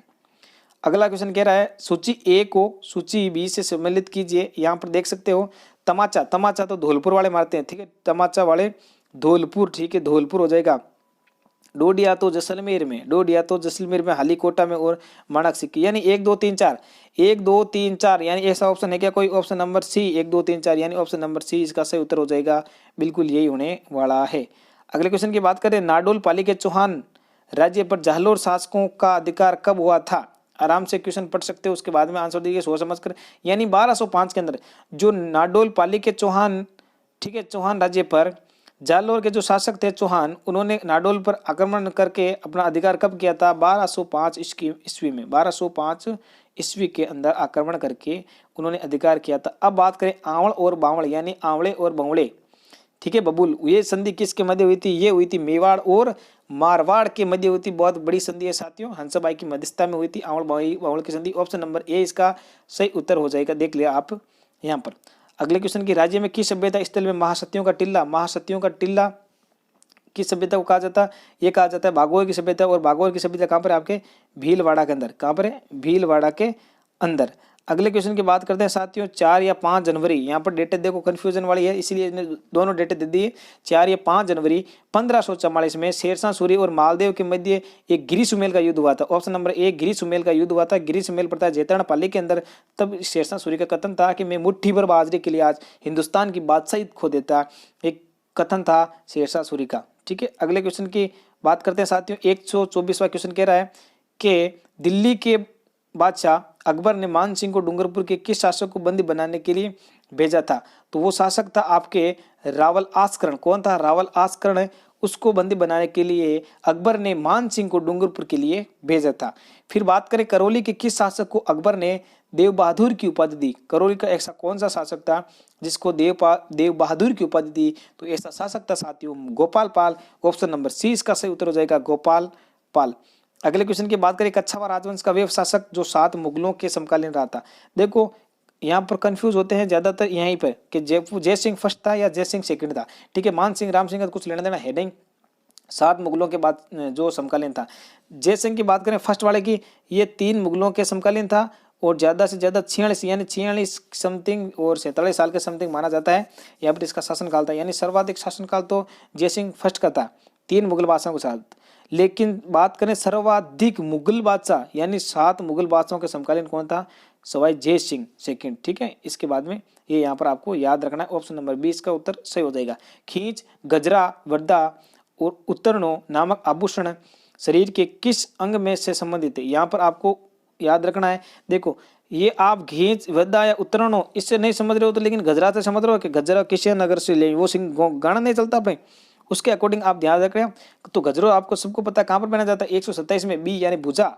ठीक है, गजरा तो भुजा पर पहना जाता है। तो इसका मतलब जो अगर गजरा याद रह गई आपको तो सभी आपको याद होने वाले हैं। खींच, गजरा, वर्दा और उत्तरणों सभी भुजा पर पहने जाते हैं। ऑप्शन नंबर 20 का सही उत्तर हो जाएगा। आगे भीखाबाई सागरवाला नहर जो कहाँ पर है? जो आपके माही नदी के द्वारा चलाई गई है। माही नदी के द्वारा माध्यम से ये जो बांध है भीखाबाई सागरवाला नहर, ये आपके डूंगरपुर में। ठीक है, भीखाबाई नहर कहाँ पर है? डूंगरपुर के अंदर है साथियों। अगला क्वेश्चन, निम्नलिखित में से कौन सी नदी है जो बनास की सहायक नहीं है? बनास की सहायक नदी नहीं है, आपको आराम से बताना 129 के अंदर। तो इसकी जो सहायक नदी बनास की नहीं है, कोठारी सहायक नदी है, बेड़चे, मोरेल, लेकिन बाणगंगा नदी जो कि बनास की सहायक नदी नहीं है। अगले क्वेश्चन की बात करें, राज्य का सबसे छोटा यानी राज्य का सबसे छोटा राष्ट्रीय उद्यान, यहाँ पर सरीक्षा ए ऑप्शन में ए दे रखा है लेकिन ए नहीं करना है क्योंकि ये राज्य का सबसे छोटा अभ्यारण्य है। यहाँ पर राष्ट्रीय उद्यान पूछा, राष्ट्रीय उद्यान 3 ही है जिसमें सबसे छोटा है केवलादेव घना पक्षी विहार। केवलादेव घना पक्षी विहार भरतपुर वाला सबसे छोटा है, सबसे बड़ा है जो अपने जैसलमेर वाला कौन सा?